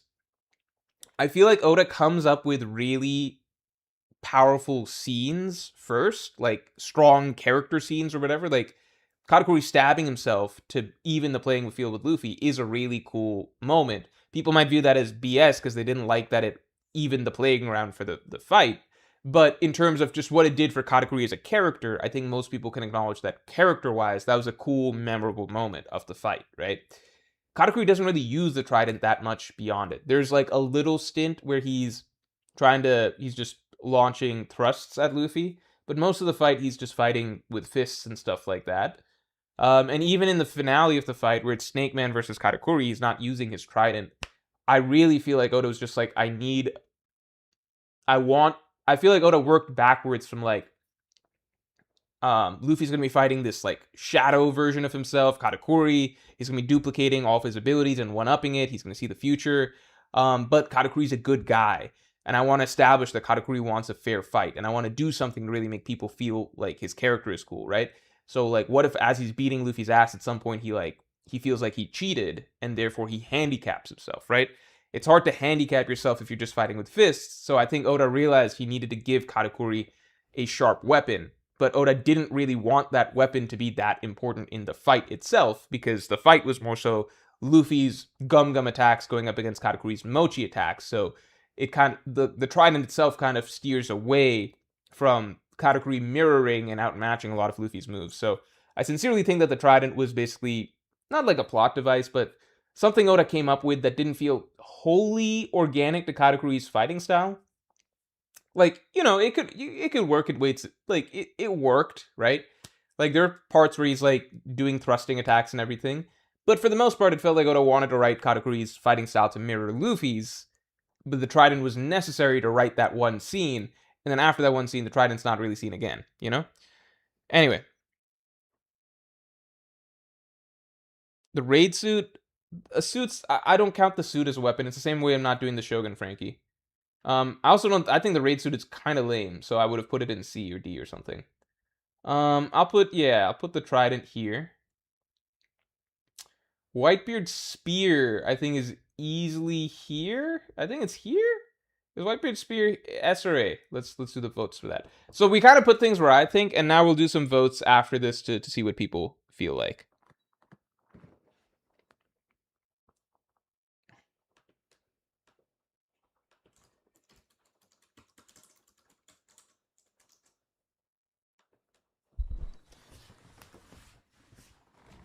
If I'm being fully honest, I think Brooks, in terms of like how distinctive the weapons feel, I feel like Brooks' Soul Solid is just as cool as Zoro's swords, if not more. Spear, I don't care if it's a Nagato or whatever. Sorry, Tom Tom.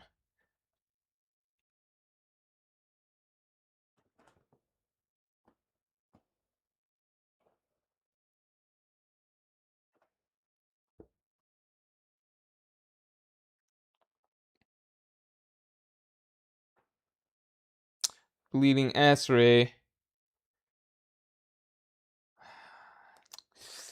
We can put it in an S. We can put it in an S.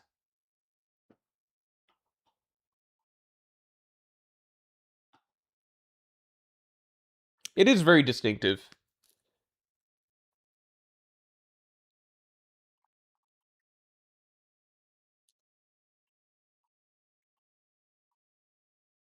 All right. Now let's do some rearranging. Let's do some rearranging here. Oops.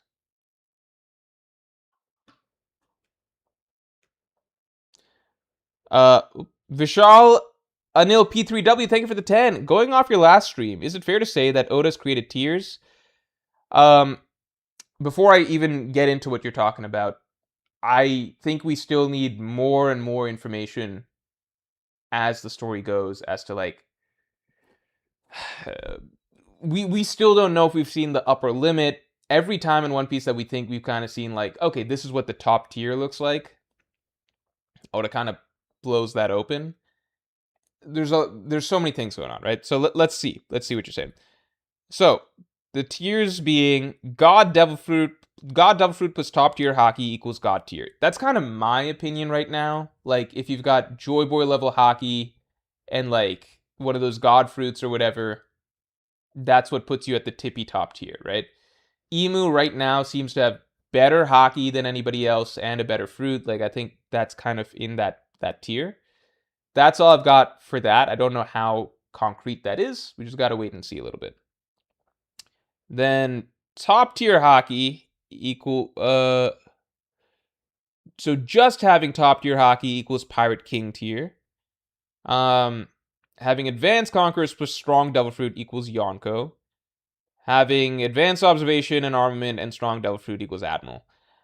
I think there's I'll just say I think roughly along those lines I think that there's some truth to that kind of breakdown. I think roughly along those lines. I think we still have to explore kind of like what are the levels of Haki? Is Emu's Haki like Joy Boy's level, or is it a whole other tier? Is Emu's Haki a whole other tier from Pirate King level characters, stuff like that? You know,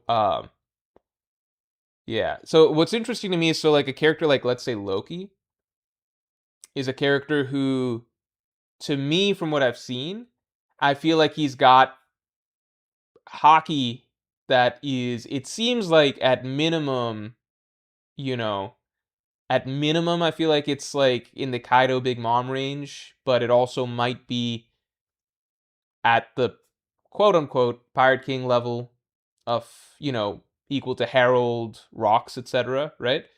It depends on how you interpret things that Loki's done, right? So to me, I feel like Loki's Haki is in that range or ballpark. And then Loki's fruit is a fruit that is not quite a god level fruit. His fruit is interesting because it's essentially a fruit that is really just, it's not a god level fruit, it's a strong mythical Zoan that is being scaled out to its max potential. It's like a very strong mythical Zoan that's being scaled out to its super max potential thanks to the user being an ancient giant, right?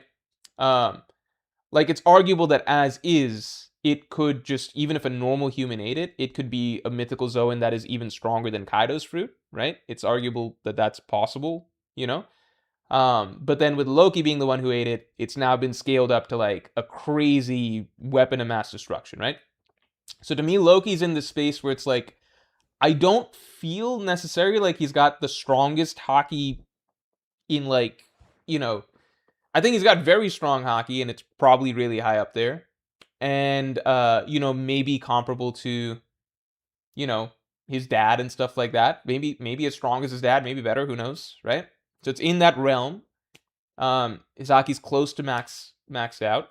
And then fruit wise, he's not quite with like Emu's fruit or Luffy's fruit's full potential or whatever. He's not quite at that god fruit tier, but he kind of verges on it with his fruit being so absurd in his hands, right? So to me, Loki's like the character that's just underneath that.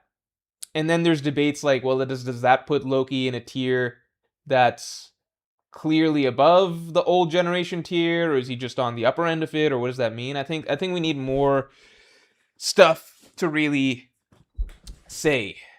Does that make sense? I don't know if that makes sense. Maybe that makes sense. But yeah.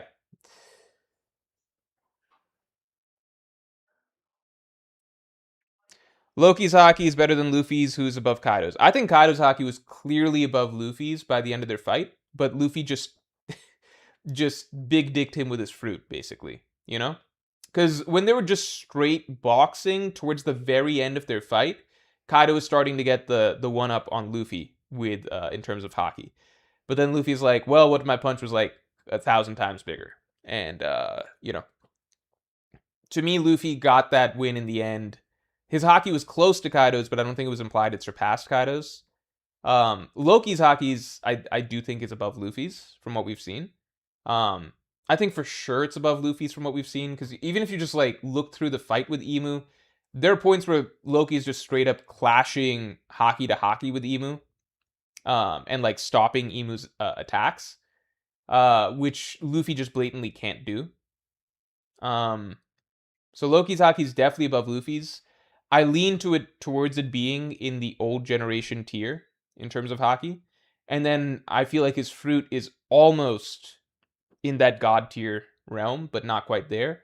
Basically, putting Loki as a character that's one tier below the likes of Emu and Joy Boy at full health. Right now, we're not even seeing him at full health, but one tier below the likes of Emu and Joy Boy. I think Loki's basically on the tier of like God's Knight Herald, Dami Reversi Rocks, and then one tier below that you have the actual old generation of normal Herald, normal Rocks, Roger, Whitebeard, etc. You know, that's kind of my feeling right now, but we might get more clarification because it's possible there are fewer tiers than I'm imagining. Like maybe Emu's just one tier above the likes of Rox and Harold and Roger and stuff. Maybe he's 2 tiers above, like I personally think right now. Or maybe there's even more tiers, right? Like we don't know. We don't know. To me, I feel like roughly Emu, Joy Boy, they're in their own sort of space. Then 1 tier below you got Loki. Maybe Dragon will be there because Dragon might have like one of those crazy strong fruits and crazy strong Haki or something. We don't know yet. And then one underneath that, then you got the old guys, Rox, Harold, Roger, Whitebeard, Garp, that sort of grouping. And then you go a bit below that, then you got the Kaido, Big Mom. In my opinion, probably Prime Rayleigh, Prime Gabon type of squad. Then I think you go one below that, you've got your average admirals, which is like, Fujitora, Kizaru, Green Bull, stuff like that. And then you got a bunch of characters that we can't perfectly place just yet, like we don't know how strong Shanks, Mihawk are supposed to be in the grand scheme of things just yet. Akainu, if he's gotten an upgrade, we don't know how strong that puts him. That's kind of just my vague feeling right now, but I feel like our view of things is being reshuffled in real time, so we're getting more information as we go,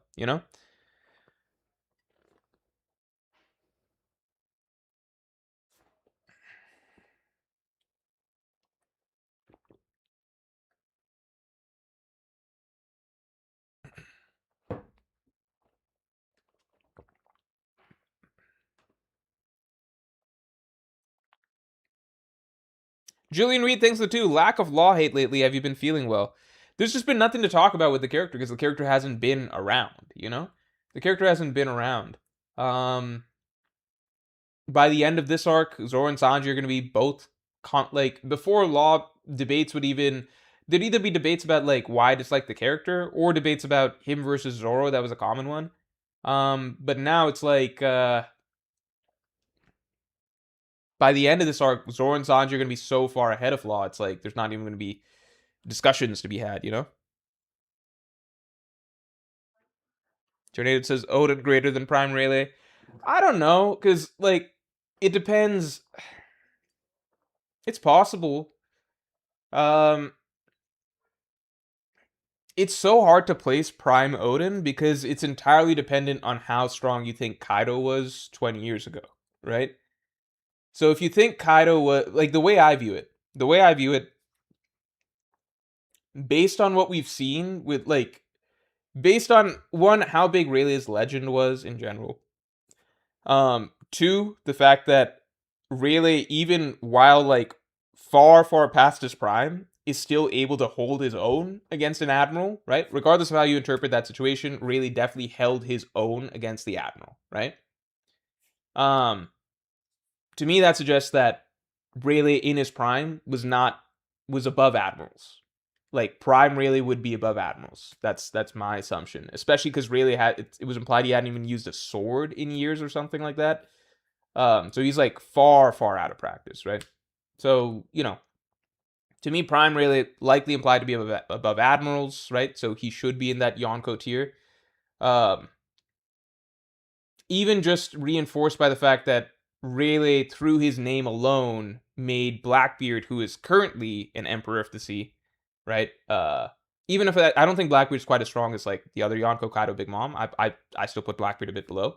But just the fact that Rayleigh, at this age, Blackbeard is still so scared of him that he's like, I don't want to fuck with this guy right now. And Rayleigh himself is like, at my age, I probably couldn't have beaten Blackbeard, but really basically implying that it's like, even the fact that it could potentially be doable at this age, and it's kind of implied that in his prime, it wouldn't be a question, right? So I think overall, I think Rayleigh being Yonko tier makes sense. Hence, Gabon being Yonko tier makes sense. I think that just kind of follows personally. Because it seems like they're clearly above admirals when they're in their prime,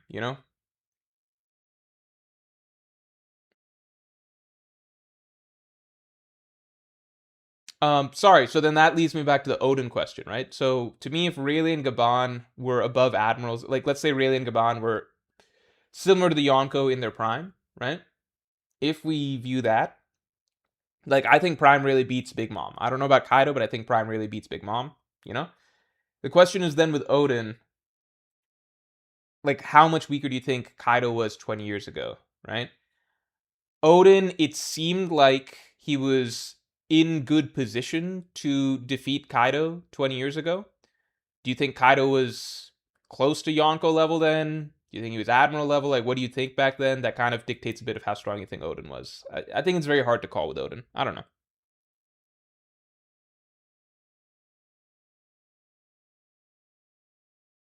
Blackbeard was also tied up with having to hold Boa with one hand.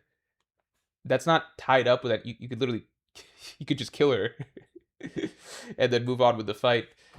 That's not really tied up, is it?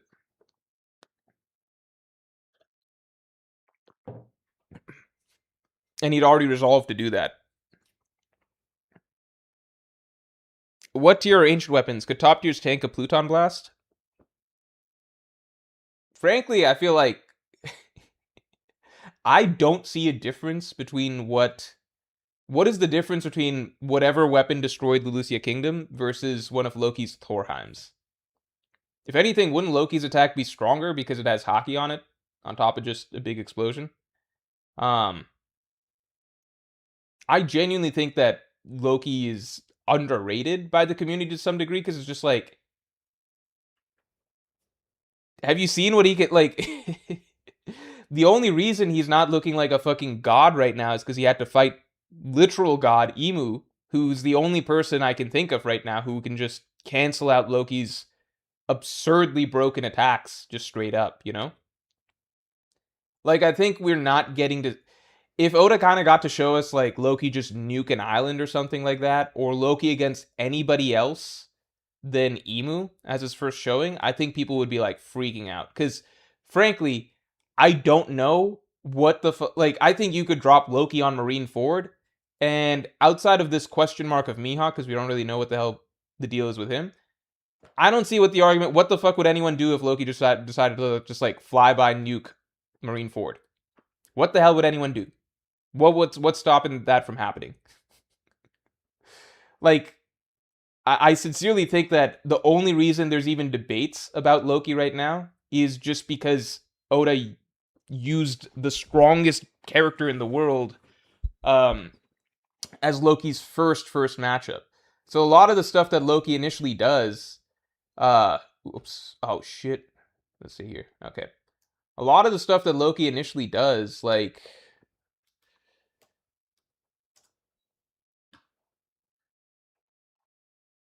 it's pretty crazy.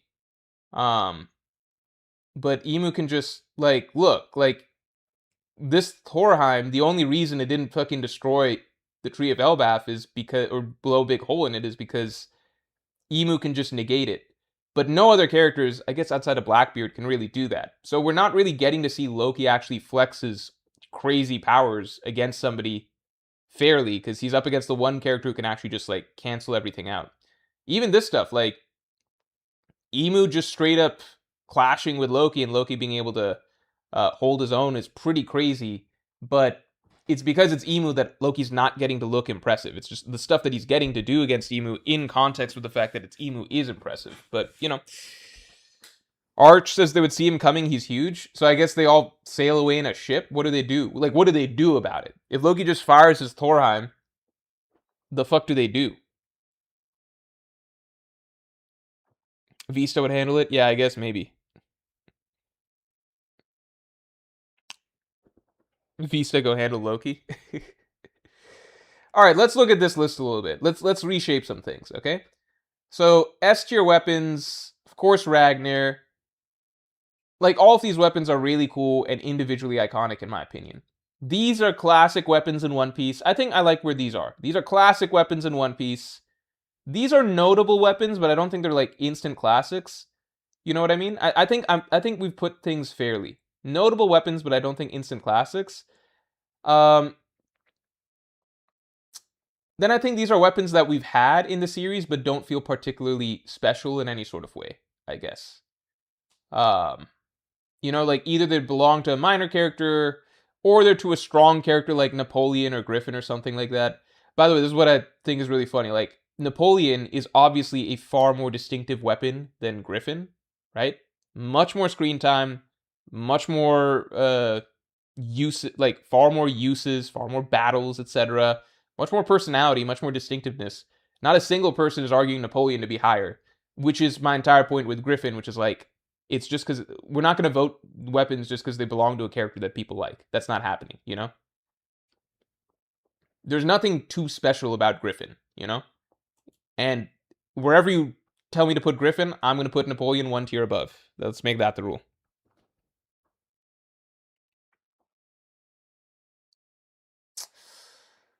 I feel like this is a fair tier list. I feel like this is actually pretty spot on. I don't think there's any Ds, because actually all of the weapons that I didn't think are memorable enough to put on the list that would have been Ds, I asked TomTom not to put them in. Whereas Axe-Hand Morgan, fuck. Axe-Hand Morgan would actually low-key be B. That dude did not stop talking about his axe hand.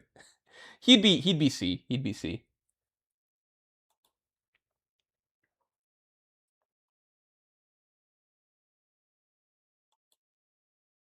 People want Napoleon higher? We can put Napoleon higher. We can put Napoleon in B. I don't think people think Napoleon is cool necessarily, but maybe I'm wrong.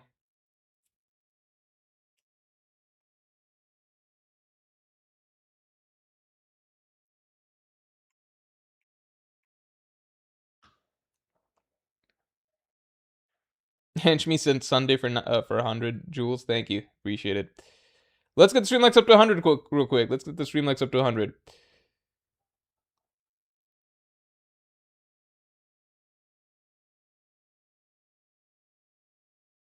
Shanks is Oda's self-insert. That is true. He's mentioned this essentially. He's basically implied this in multiple interviews.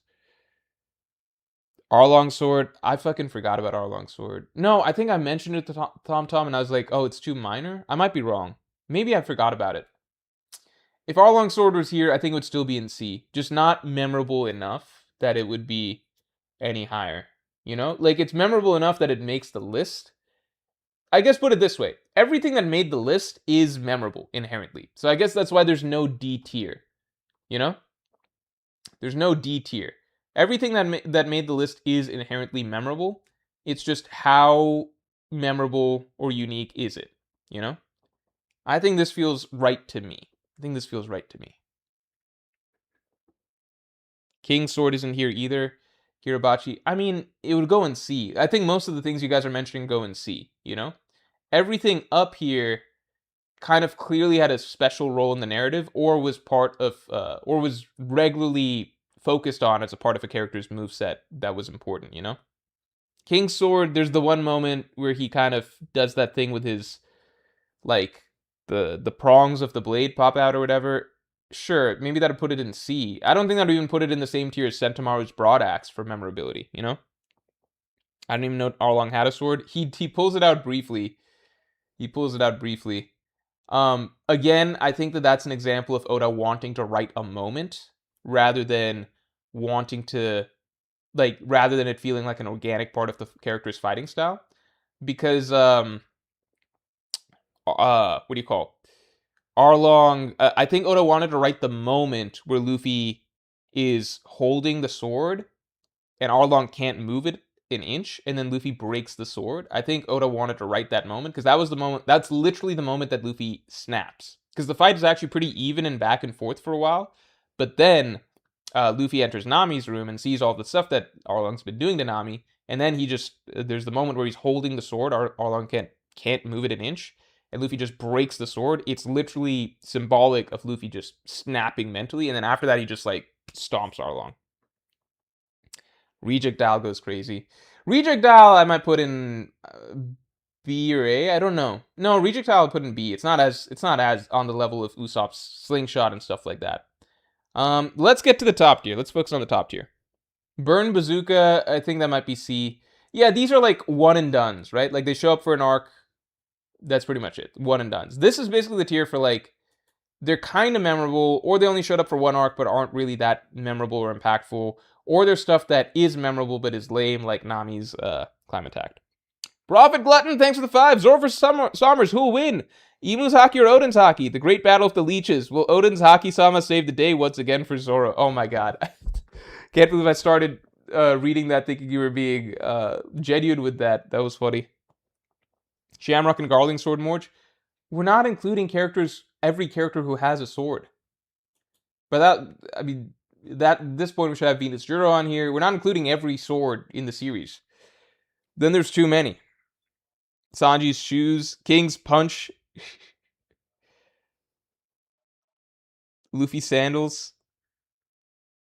Last one needs to be higher, most unique weapon in One Piece. Unfortunately, he was for a while, but then shit like Ragnar happened, you know?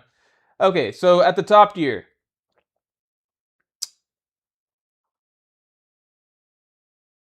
Shisui's really cool. What's the order of these, right? I'd say Ragnar's the coolest weapon in One Piece. Then I think I got Kabuto. I think Kaido's club is cooler than Whitebeard's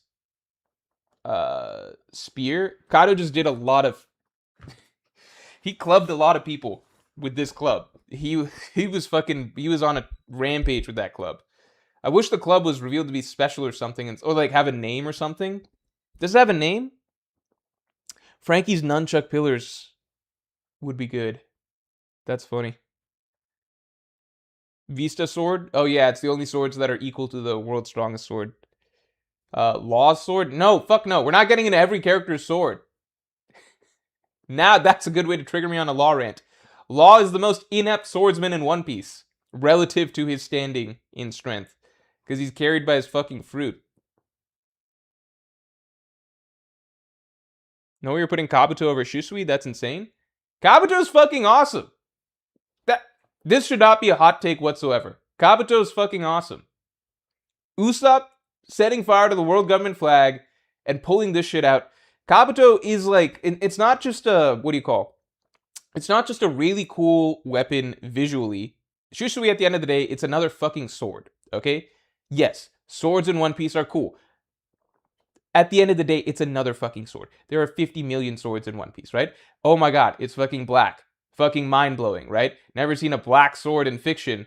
Never read fucking Bleach. Never read Berserk. Never read Demon Slayer. Oh my god, it's a fucking black sword, alright? Kabuto is an actually unique weapon. Number one, it's an actually unique weapon. Two, the debut of the weapon is fucking amazing, right? One of the most iconic weapon debuts in One Piece. And three, most importantly, Kabuto is actually tied to infinitely better character writing than any of these other weapons.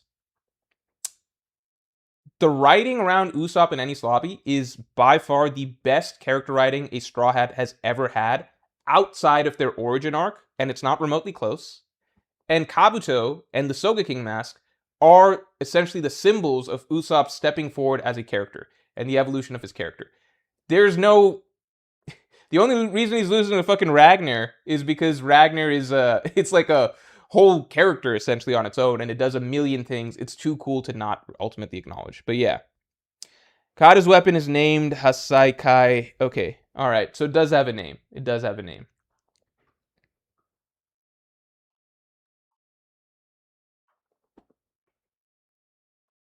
What is unique about it, dude? Have you seen it? Who else wields a giant slingshot like that? You said we're rating based on coolness and Kabuto's a dweeb-ass weapon, LMAO? Kabuto's cool! Kabuto's cool, it's unique. It's not just badassness, you know? It's not just badassness. It's how unique, how memorable, how iconic is it? How good's the writing around it? Way better writing around this than any of these other weapons. TomTom says, also I made the tier list, so fuck you all, I want Kabuto S. Yeah! Not just S, at least second place. Minimum. Virgo's bamboo is actually kind of cool.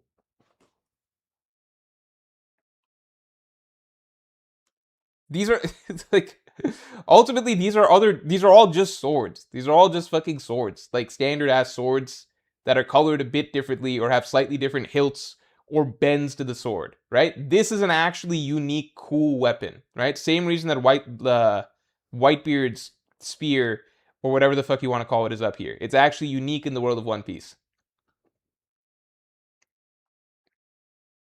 The bandages give it so much aura. I agree. Diamond Josu's arm. Usopp just stole from David for the slingshot idea. Yeah, that's his original slingshot. This is his own thing.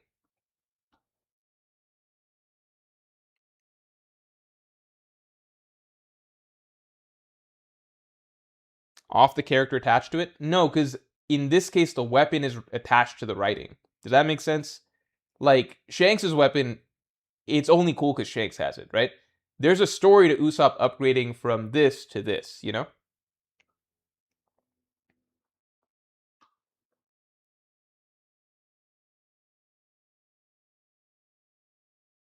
Monkey D Sky 13, thanks to 5. Riding New Jersey Shore through Philly with all LeBron billboards. Can't believe this is my life. Philly fans backing him in GOAT debates is massive for him also. I think that's low key. Low key, a small, sneaky, clever LeBron thing that he's doing. I'll get this off real quick, and then we do have to end stream shortly. Well, let's say this, right? Ragnar, easy number 1. I think that's not contestable. Kabuto, easy number 2. Not contestable unless you're, I don't know, attracted to black paint or something like that. I don't know what to say.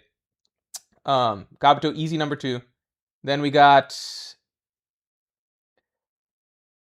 I think I'm liking this. I think I'm liking this. Yeah, I think this is Yoru. Just, ultimately the aura, the status. It does mean something at the end of the day to be the strongest blade in the world. The debut, yada yada. Yoru, iconic, right? Kaido's club, just too many beatdowns handed out by Kaido for it to not be iconic. Then Shisui, Whitebeard's, whatever, interchangeable. I think this is a solid tier list. Solid tier list. As for the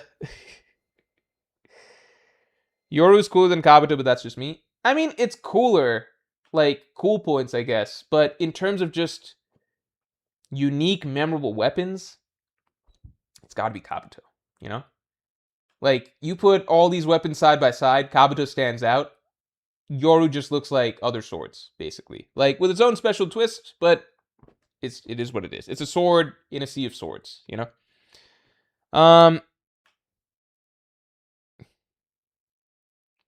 The LeBron situation, I don't fully support this because it depends on LeBron. I am just LeBron winning a ring as like potentially a third or fourth or dare I say it, maybe even fifth option. It feels not right to me. I just wouldn't respect it as much. Um, it feels too much like he's. It's just not this. Like,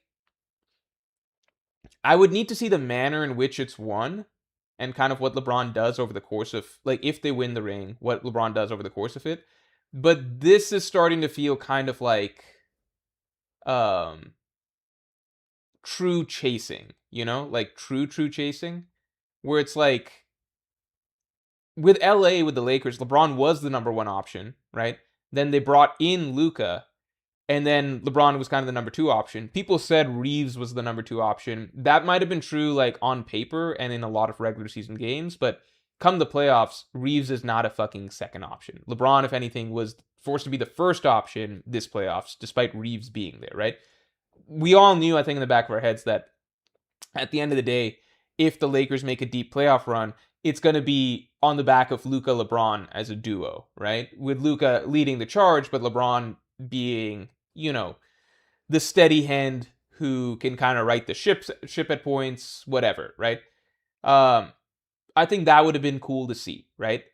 I think like LeBron would have been the number 2, but I think it would have been cool to see LeBron in his later years basically pass the torch and be the number 2 to Luka, winning the championship, whatever. I think that would have been cool to see, right? In this situation, I'm just like, at this point, how far down the ladder do you want to? Because the reason I just don't respect it as much is because LeBron has basically, at this point, completed his career and solidified himself above everybody that's not Jordan, right? So everything that he's doing, for most people, maybe not every fan agrees, but the majority of fans kind of view that, right? It's either LeBron or Jordan to some degree. So at this point, all LeBron's trying to do is like make more of a case for himself in comparison to Jordan. I don't super respect going about it this way, because it's just like, man, if we're playing this game, then like Jordan could have not retired in '98 and just, even if the Bulls can't win anymore, Jordan could have fucking hopped around on teams. Like he was still good enough to be easily be the first, if not second option on any champion. Like it's kind of just like, now it's kind of getting a little bit desperate, I guess I would want to say. Um does LeBron even want to live it? Because before it was like moving to LA, it's like it makes so much sense. LeBron's doing some Hollywood stuff. He's a superstar. This is where he would like to live, etc.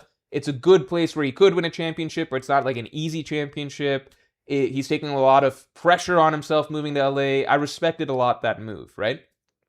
Um, this one just feels like, okay, the only reason he's doing it is because it's a good setup to win a ring. LeBron knows not to go to the easiest setup, so he's not just going to go to the Thunder or the Spurs or something, like where people would just get like super upset. So Philly, it's like it's flying just under the standard of like, oh well, that's an easy way to do it. But to me, it's more so that he's not signing up anymore to be the number one or even the number two guy necessarily, and arguably not even the number 3 or 4 guy, right? And I'm just like, that's no longer as impressive to me. And it's also just all the other things. It's like, you don't even want to live in Philly, probably, right? This is kind of just, to me, it's just, I think I'll still root for it, but I don't know. Even if they win this championship, I don't know. I would have to see how it plays out, right? For me to really feel like it, like, how much does it even matter to LeBron's GOAT debate if he ultimately wins a ring as like the 5th dude role player or something like that, right? I don't think that's going to be the case. I think LeBron in the playoffs, like we already saw this. To me, LeBron just showed in this playoffs that he is still genuinely, no fucking joke, a top 10 player when he needs to turn it on, or better, top 10 or better when he needs to turn it on for a playoff run. So he's already shown that. So to me, going to Philly is almost just like, do you really need to be doing that? I don't know.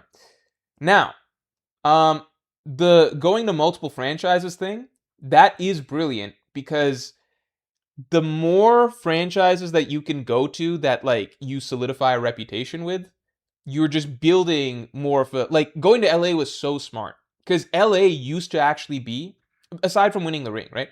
LA used to be the biggest LeBron haters. It's the biggest NBA fandom, right? Maybe the Knicks, right? But it's the biggest NBA fandom as a singular team fan base by far. And it was also the biggest legion of LeBron haters. Because forget Jordan, Kobe fans didn't want to put LeBron past Kobe. So LeBron in one fell swoop, I think he did so much with going to LA.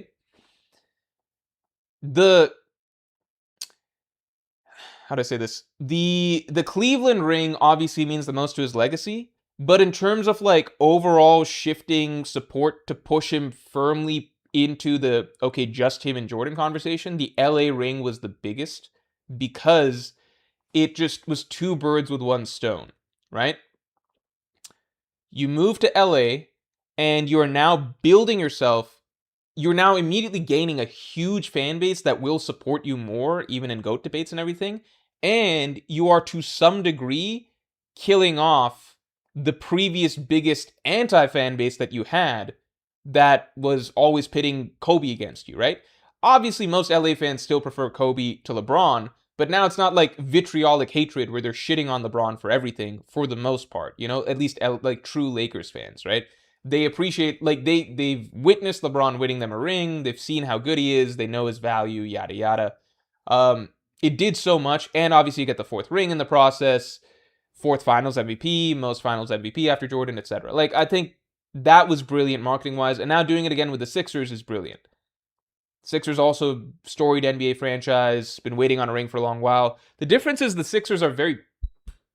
The difference is, when he moved to LA, I always felt like he would ultimately win a ring in LA, like somehow. Like it just felt like it was in the cards, especially with AD coming and everything. With Philly, there's a lot of question marks. Like the team seems stacked on paper, but it's like Philly's always been kind of cursed in a way. And Embiid's health is a big question mark as well, right? And the biggest thing is obviously LeBron's really fucking old, right? So with LA, it felt like he's still got several years to play with. With Philly, it might just be 1 year, might be 2 years at best or something. And, you never know what happens health-wise, right? So, and the big problem is that Philly fans are brutal. They're absolutely brutal. So he's not going to be ingratiating himself necessarily with any fan base just by going there. If he doesn't win them, like, I don't know. I don't know. I don't know. I fucking hate that it's called the Mickey Mouse ring and the bubble ring. The NBA did such fucking damage to LeBron's legacy by I've talked about some streams before. They did such unnecessary damage to LeBron's legacy by fucking choosing fucking Disney World as the place for the NBA championships and then referring to it as the bubble the entire time. Why not put it somewhere fucking badass and call it the Coliseum? And then we'd all be referring to it as the Coliseum ring. And everyone would be talking about, like, oh my god, like, that was a brutal environment for the players. They didn't have any of their usual amenities, their support systems. There was no home court advantage. There was absolutely nothing. They just had to play it out, right, in absolutely fair, neutral conditions and everything like that, right? I think if just the branding of it was such a fucking joke. Even if it was easiest to do it in Disney World, don't fucking do it in Disney World. It's gonna be, the memes write themselves. The fucking Mickey Mouse ring. It's so fucked up. Just put it in the fucking, do it in some desert in Arizona and call it the Coliseum ring, and everyone would be calling it one of the more badass rings that LeBron won. But instead, it's called the bubble ring, or worse, the Mickey ring, or worse, they call him Le Mickey. It is fucked. Fuck the NBA for doing that. They had to have known the type of stuff that would come out of this. Anyway.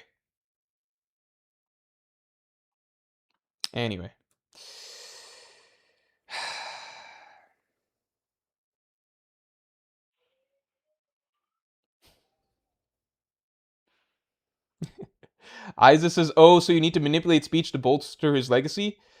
Let's say at the very least to not artificially hurt his legacy, because it was a perfectly fair ring.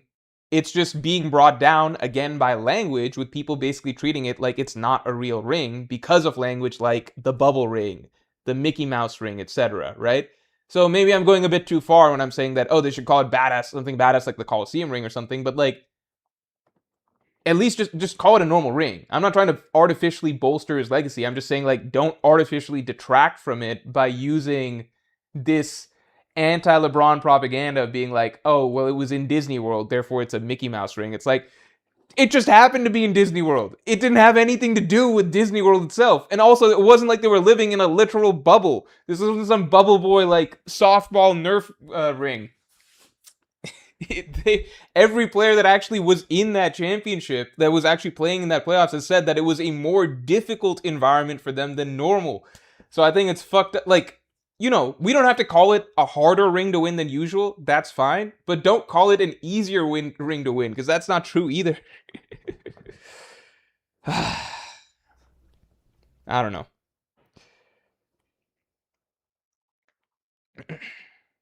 Oh my god. Anders saying, oh, this is a Steven Adams quote. It is a really good quote. This is not Syria. It's not that hard. We're living at a bloody resort. Everyone is going to complain. Everyone has their own preferences. Nothing too serious. Just a bit of dry food here and there. Yeah, like, obviously no one's saying it's like the worst thing in the world, but it is harder than it is harder than their usual environments, right?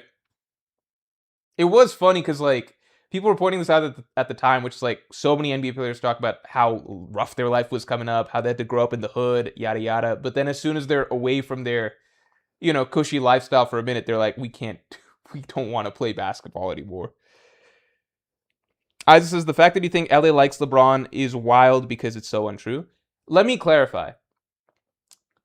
There has at least been a shift away. Like, there are countless LeBron LA fans, right? His jersey is very popular in LA as well, right? His Lakers jersey is, as far as I know, his most popular jersey. It's not like, oh my god, everybody in LA just loves LeBron, right? I get it. I don't live in LA, so I don't know either, but I do know people from the area. There has been it's not black and white in the sense that, oh, LeBron just went over there, made everyone in LA love him, right? But it is two birds in one stone in the sense that LA fans were the largest and most aggressively anti-LeBron fan base before. He has gone over and turned at least some of that into less disrespect, right? The disrespect from plenty of them is still going to be there. It's not a black and white switch, but it was the single most, in terms of like net swing for his PR, going to LA and winning a ring there was the biggest, aside from the Cleveland ring, right? Like in the later years of his career, what he could do to try and turn people towards him more. It was one of it's like the strongest thing you can do, right? Going to your most hated franchise, the franchise that hates you the most, winning them a ring, forcing at least some portion of them to start to support you and respect you, right? That is the most net positive swing that that LeBron could have done with a single move. Empty Mind, thanks for the 5, man. Oh wait, we got two. Hold on. So we're gonna do these two and then call it a day on stream. Empty Mind 3875, thanks for your Pirate King tier member for 12 months, man. Yo, Morge, you absolutely need to watch the anime called Orb. It's a short 25-episode anime, and it's genuinely anime of the decade. Extremely unique and philosophical. Anyone in chat who've watched can vouch. I've heard so much good stuff about Orb. A good friend of mine has told me to watch Orb. I've heard it's like an absolute masterpiece, yada yada. Let me be very, very blunt and clear. I've said this before on streams multiple times. I 100% believe that it is a phenomenal, well-written, philosophically deep anime. I 100% believe it's a masterpiece, okay? I do not watch anime or read manga unless there is some degree of throwing of hands, okay? If not some degree of throwing of hands, then it needs to at least be some sort of like psychological action, like gambling or something like that, okay? Psychological thriller. That's just me. That's what I watch it for. If I want stuff that is not action-based or whatever, right? That is just pure writing, character stuff, etc., I go to other mediums. I watch live-action TV shows, I watch films, yada yada. I used to read books. Don't do that now so much no more. It's just the way it is. But that is not, when I'm choosing to watch an anime or read a manga, I want good writing. I want good writing. Generally, for my favorite series, they do have that. But a lot of times, I just want, not just want, that's not fair to say. Let me backtrack. When I used to read books a lot, I would enjoy reading fantasy quite a bit because, you know, it's got stories that are strong, but also action and battles, etc. And then slowly anime and manga ate up that part of things for me, right? Anime and manga for me is kind of almost the opposite of how I view films and to some degree TV, in the same sense that, like, for movies, I rarely care that much for action movies. Like, I'll take them or leave them, like, they're fun, but it's rare that an action movie is going to be particularly memorable for me. Different mediums for different things. TV shows, somewhere in the middle. Do you consider Better Call Saul an action series? I don't know. Do you consider The Sopranos an action series? They have flares of it, right? But things like that, Mad Men, yada yada, like that's what I like from TV. A little bit of this, a little bit of that, or whatever. Anime and manga, if I'm gonna sit down and watch something animated, they got to be fighting at some point. That's kind of my view. If I'm sitting down and watching something animated, I'm like, there's got to be some action. There's got to be some fighting. Otherwise, why couldn't I just be watching this in a live action format? That's not the most logical view, but that's how my brain works. Does that make sense? I fully believe that it's maybe the best anime series ever. But I watch these series not just to have characters talking. I need some action. If I want people talking, and that's basically it, I'll watch a live action thing, I'll watch a movie, yada yada. Empty Mind, thanks for the 5. LA didn't respect him. Cavs have Harden. Heat aren't enough. Only other team was Minnesota, which is in the West. Also, Morge's worst theory stream was when. I don't know if we're ever gonna do a worst theory stream. Cavs have Harden. Heat aren't enough. Yeah. I know the teams kind of narrowed it down, but then I'm just like, at that point, don't just go to Philly, because I'm like, just run it with the Cavs, because you'll be loved there. You'll be welcomed. Like, to me, it's something like, I feel that this isn't going to have, like, the storybook ending to LeBron James's journey that it kind of could have, you know? Like Kobe, ride or die with like, Jordan's career essentially ended with the walk-off shot in 98. The Wizards' career was like after a long break, so people can pretend it didn't happen. But I'm worried that LeBron is essentially attaching that Wizards section of his career where he's just playing for a franchise that he has no connection to, that he's just not going to be as good on, right? Or the first option on or whatever. That isn't ultimately going to win a championship or whatever. And it's kind of like, all right, whatever. Kobe played out his final years in LA, walked off with that amazing game, right? I don't know if with the Sixers have so many fucking stars, right? So even just think about this, right? How's LeBron's farewell tour even going to work that well? Because the Sixers are genuinely like a super duper star-studded team. By the time LeBron's ready for a farewell tour, he might be their fourth or fifth guy, right? Uh, you know, is the whole franchise going to bend around him to really make it his final year or whatever? Is he going to get the ball a shit ton in his final game, or are they going to be trying to fucking win, like Kobe, they handed the ball to him like every fucking possession. The Sixers, I imagine, are going to be fucking competing for a good spot in the playoffs or something like that, like or in the playoffs, right? LeBron, he could be looking at an end of career scenario where he's fucking riding the bench in his final game or something. I just think it's a big gamble that could pay off. It could, like, the upside is so high because it's like such a good position to potentially get a ring. The upside is so high, it's like, why not do it? But the downside is so big because it's like, this is not your franchise. This franchise has no connection to you. You have no connection to the city. You're not that dude anymore that the franchise is going to bend around you. The team's flow may not even bend around you. And by the time, if you don't win a ring this year or next year, by the time you're ready to retire, is your farewell tour going to look like it would look if you were, with one of the teams that loved you? Is your farewell tour gonna be even that much all about you? Philly's got a franchise superstar already, right? In your final games, right? Let's say the final games are Philly in the playoffs in 2 years, right? 2 years from now, right? 43, 44-year-old LeBron if it's a crucial playoff game, maybe at that point you're on the fucking bench. Is that going to be fun to watch? I don't know.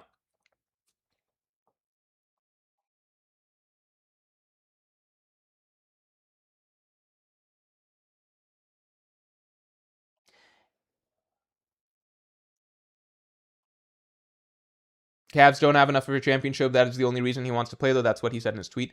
Yeah, I totally get why, because it's the best opportunity to go to for a championship right now. That's not so unfair that it's like cheating, like if he went to the Thunder, right? I totally get why. I get the why behind the move, but I'm just like, he's really putting all of his chips into them winning the championship, because the end of your career as like a legend, right? There's kind of been a standard that's been set. Everyone makes fun of Celtics Shaq, like Shaq throughout the end of his career. It wasn't really a beautiful end. It was kind of just like, okay, well, this is what Shaq's come to now, right? Compare that to like Jordan's end, iconic, Kobe's end, iconic, right? And LeBron is very interested in writing a sort of story like that for himself. He's very aware of the narrative around him. He's very aware of how things will be told down the line. He's very aware of his documentary and stuff, the documentary that's being made in the process, right?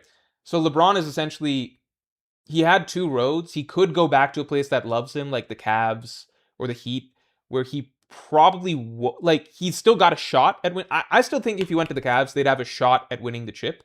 It just wouldn't be as good as with Philly, right? So he could have gone back to somewhere like the Cavs or the Heat, or even fucking stayed in LA and have had a shot at winning the championship, but not like the best shot, right? But it would be good for his story to end in one of these franchises, okay? So he could have done that, or he kind of took the gamble with Philly, which is like, I'm gonna bet that we're gonna win a championship here, and that my story is gonna end with me winning one final championship. Because the downside is that if you don't win a championship there, then Philly is a very, not sad, but it's just what, like, his situation in Philly would be one of the most like wah wah wah type of endings to his story, right? it would probably not even make the documentary when it's time for that, you know? Whereas with either staying in the Lakers, going to the Cavs or the Heat, even if you don't win the championship, like the upside, like the chances of winning the championship are lower. They're still there. They're still there. The chances of winning the championship are lower, but a nice ending and a nice farewell to your career and everything like that, and a sort of storybook ending is guaranteed because you're kind of bringing things full circle if you go to the Cavs, even if you go to the Heat. Um, you get a lot more leeway with those franchises in terms of how you want to play out the final year of your career and everything like that. You'll be treated with more respect, etc. Even with the Lakers, you know, you're with the Lakers, at least you're home, right? You're where your family is, like family has set roots and the city that you love, right? Whether or not the city loves him, that's been debated, but you're in the city that you love. You're happy. You're like not sacrificing your quality of life. Does that make sense? I'm basically saying like he kind of went all or nothing with this in terms of how he wants to end a story. He's like, either I get the ring and that's the perfect ending for the story, or I just am now in a franchise where basically there's not a lot of love for me or any sort of history or legacy or anything like that. I'm like the third, fourth, maybe fifth guy by the time I retire. Ball's not going to be in my hands much, not going to have much influence over the franchise, etc. Right? Like with the way things wrap up, right? So Philly's like the all or nothing sort of play. If you wanted a sort of safe ending to a story, Cavs or Heat or even just staying in LA is good because you've still got a chance for a championship in all of those situations, like he still would have. It would be lower, but then the floor is much higher in terms of how things can play out. In that those franchises, you know, they'll still respect you. You've got a story, a history there. You can kind of do things that you want. You're not going to be the third, fourth, or fifth guy, you know. Anyway, that's all. All right, everybody. Hope that makes sense. Ace Comeback says, so he's too ambitious. Interesting. I don't follow NBA. I think that no, being ambitious is obviously good. Being ambitious is obviously good. It's just kind of like, from my point of view, and I think a lot of people's points of view, LeBron's story is kind of at a close. Like, he's kind of done everything that he needs to do. At this point, even if he wins a ring in Philly, frankly, unless he's like finals MVP or like the clear second best player at the very least on that team, if he wins another ring there as like the fourth or fifth best guy, he's not swaying any Jordan fans over to the LeBron camp. So it's not even that impactful in the grand scheme of things, right? He's essentially solidified himself for most people as number one or two of all time. I'm thinking if he just wants the story to end in a way that's, you know, like a storybook type of ending, right? Like a nice pitch perfect documentary type of ending. He could have stayed where he is, or there's other places that he could have gone to that would have had more meaning. Philly has no meaning. It's just, can I get the ring or not? And then if he doesn't get the ring, then his career kind of closes on a less memorable note than a Jordan or a Kobe. That's all. That's all. All right. Anders says comes off as more greedy than ambitious lol. I think that's the other part of it for me. Like, I think a lot of people already thought that he was close to the end of his career when he was finishing his last segment with the Cavs. A lot of people already thought that, like, time's like almost up because he was old as fuck, and at that point in time, no NBA players were being super successful into their 30s. LeBron kind of proved that wrong, right? Like late 30s, right? So already going to LA was like an ambitious move because it's like LeBron still believes he's that guy who's like the best in the world, can lead a team to a championship, yada yada. He's going to LA was a huge risk because it's going into the Lions Den, Kobe Town. His biggest haters are all in LA, biggest, most demanding franchise in the NBA. In LA, like, the bare minimum is you win a ring because all of their past stars have won a ring. They're not going to be fucking happy with, like, anything less than that, right? Huge gamble going to LA. Very ambitious, paid off, won another ring, won finals MVP, right? Going to Philly, I would say it feels greedy in the sense that, like, winning a ring like this is just, to me, a little bit beneath him. Winning a ring like this is a little bit beneath him, even if he does win the ring. When we watch the playoffs play out, if LeBron really is like a huge part of the engine and a driving force in getting them a ring, if they get the ring, then I would respect that still, right? If he's there to just be their third, fourth, fifth guy and they still get a ring, it's like, yeah, you got one, but it's like there's a lot of other players who could have gotten other rings like that, doing that route of the vet minimum. And like fucking Jordan could have easily done that too, you know? Um, it's just not as it's not going to move the needle as much depending on how he wins this one. So it feels a little bit more like when he went to LA, it was like I am still the man and I'm going to do it, right? Now it's kind of like I've got a couple more years of good play left in me. Let me go to the spot where it's like the easiest ride there.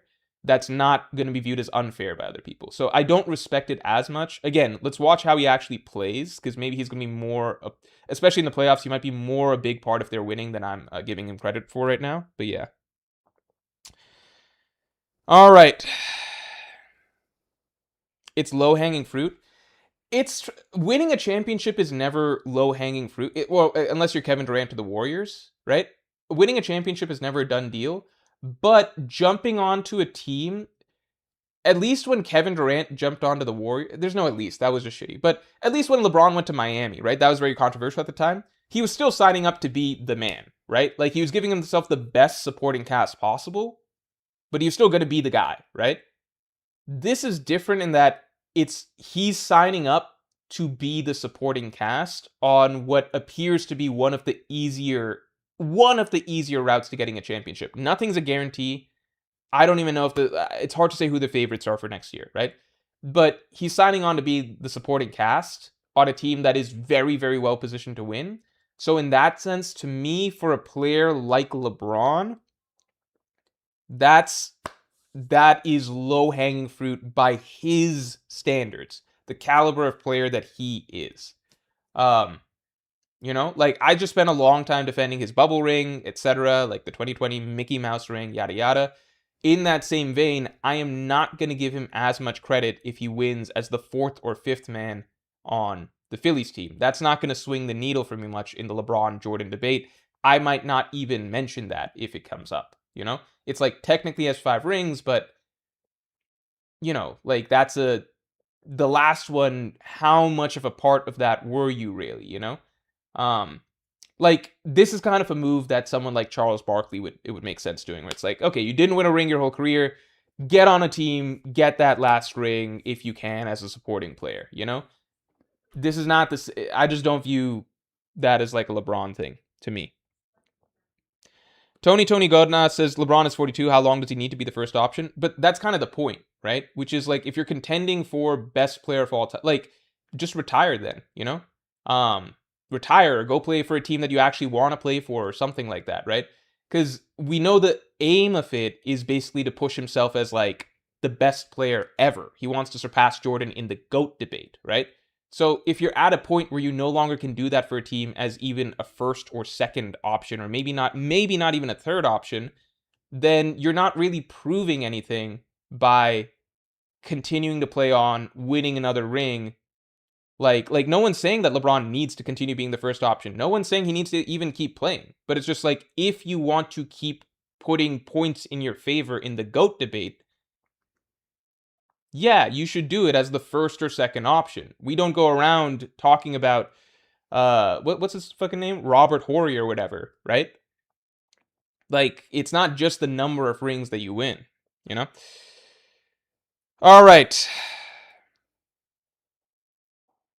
We're talking about ages, not stages of their career, Tatia. All right.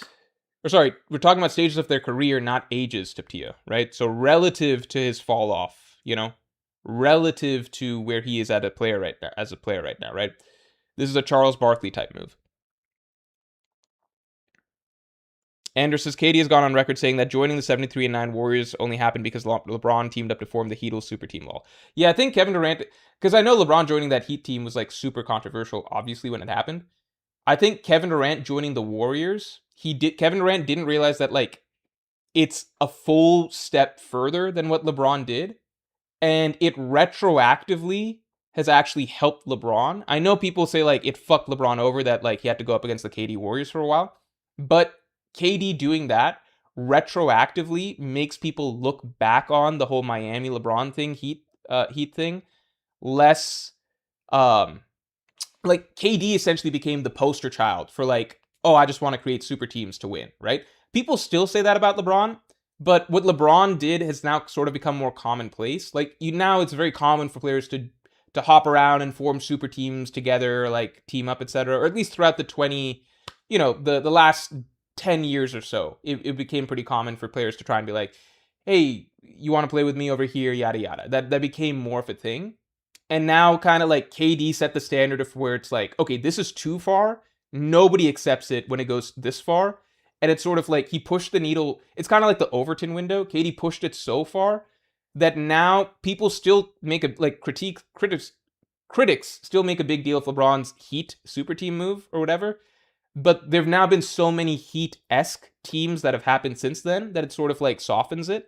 And there's been nothing like KD to the Warriors, nothing remotely close.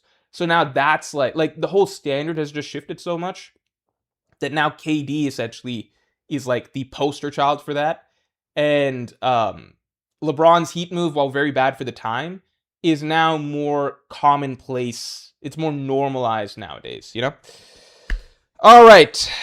LeBron not surpassing Jordan? I think that he is, unless he sincerely wins a championship as like, to me, there were some things he could have done in LA. If he won in LA another championship with Bronny on his team, that would be like fucking insane, you know? If he wins a championship in Philly as the first or second option, I think that's a huge point in his favor. And I would actually start considering like maybe LeBron did pass Jordan up. I think at this point in his career, LeBron has basically solidified himself as the best player I've ever seen, the best player of the 21st century, the best player of our generation, and maybe like a couple generations, you could argue. He's not going to surpass Jordan's accomplishments outside of the longevity ones, basically, but that's pretty much it. Anyway. All right. All right, everybody. Ender says it became commonplace because LeBron normalized it, lol. Yeah, exactly. Like, so it's funny because LeBron did that, right? What happened is basically, so LeBron does that. Everybody's like, oh my God, this is crazy. You can't do that, right? And people really held it against him. Then KD takes that. I think he doesn't fully interpret. KD thinks that what he's doing with the Warriors is the same as what LeBron's doing with the Heat. It's a full step further, right? So LeBron did something insane. Everybody views it as insane, right? At the time, right? But then KD does something that's like, KD's like, oh, well, if that's normal, I can do this. And it's like, whoa, no. That's like batshit insane. You can't do that. And so everybody else kind of learns the rules based off of that, which is like, all right, well, KD's doing this stuff, and it's clear that nobody is okay with this.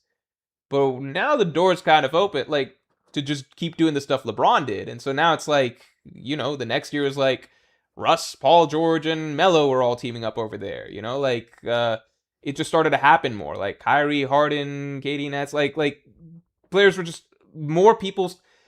The window got shifted so far that it's like, okay, KD's like before LeBron's thing is insane. Now KD set a standard that's like crazy insane. But now we can all start doing the stuff that LeBron was doing that was previously not okay. But it's not as bad as what KD did, so nobody can really like get too upset about it. Does that make sense? Because the barometer for like what is not okay has shifted enough that like if everybody just starts doing what LeBron did and makes sure that they don't go as far as what KD did, then they're kind of now working within the new framework that's been set. All right. Best I've seen, greatest, let's say greatest, right? LeBron's the greatest of the 21st century, right? I think, if we just put it all in perspective, as the years go on, people are going to stop comparing eras more and more because things are going to change so much, right? So LeBron's currently got best, greatest player of the 21st century. People might start viewing Jordan as the greatest player of the previous century as the eras develop. Yeah, I think at a certain point, that's just kind of going to be how things are viewed, I think we'll reach a point where it's harder to have like a just best of all time or greatest of all time discussion, you know? Um, because like things are so different. Like it's the same way football fans. A lot of people nowadays say Messi, but a lot of that is also like that's our like the generation here that everybody watched. You'll still have, I'm sure there's some old heads who still say Pele, but you can no longer recreate the like the World Cup and everything. Things were simpler back then. How do you compare? I don't know. All right, all right, everybody. Thanks for tuning in. Thanks for tuning in. Hope you guys enjoyed this. Yeah, hope you guys enjoyed this. And yeah, with that, I will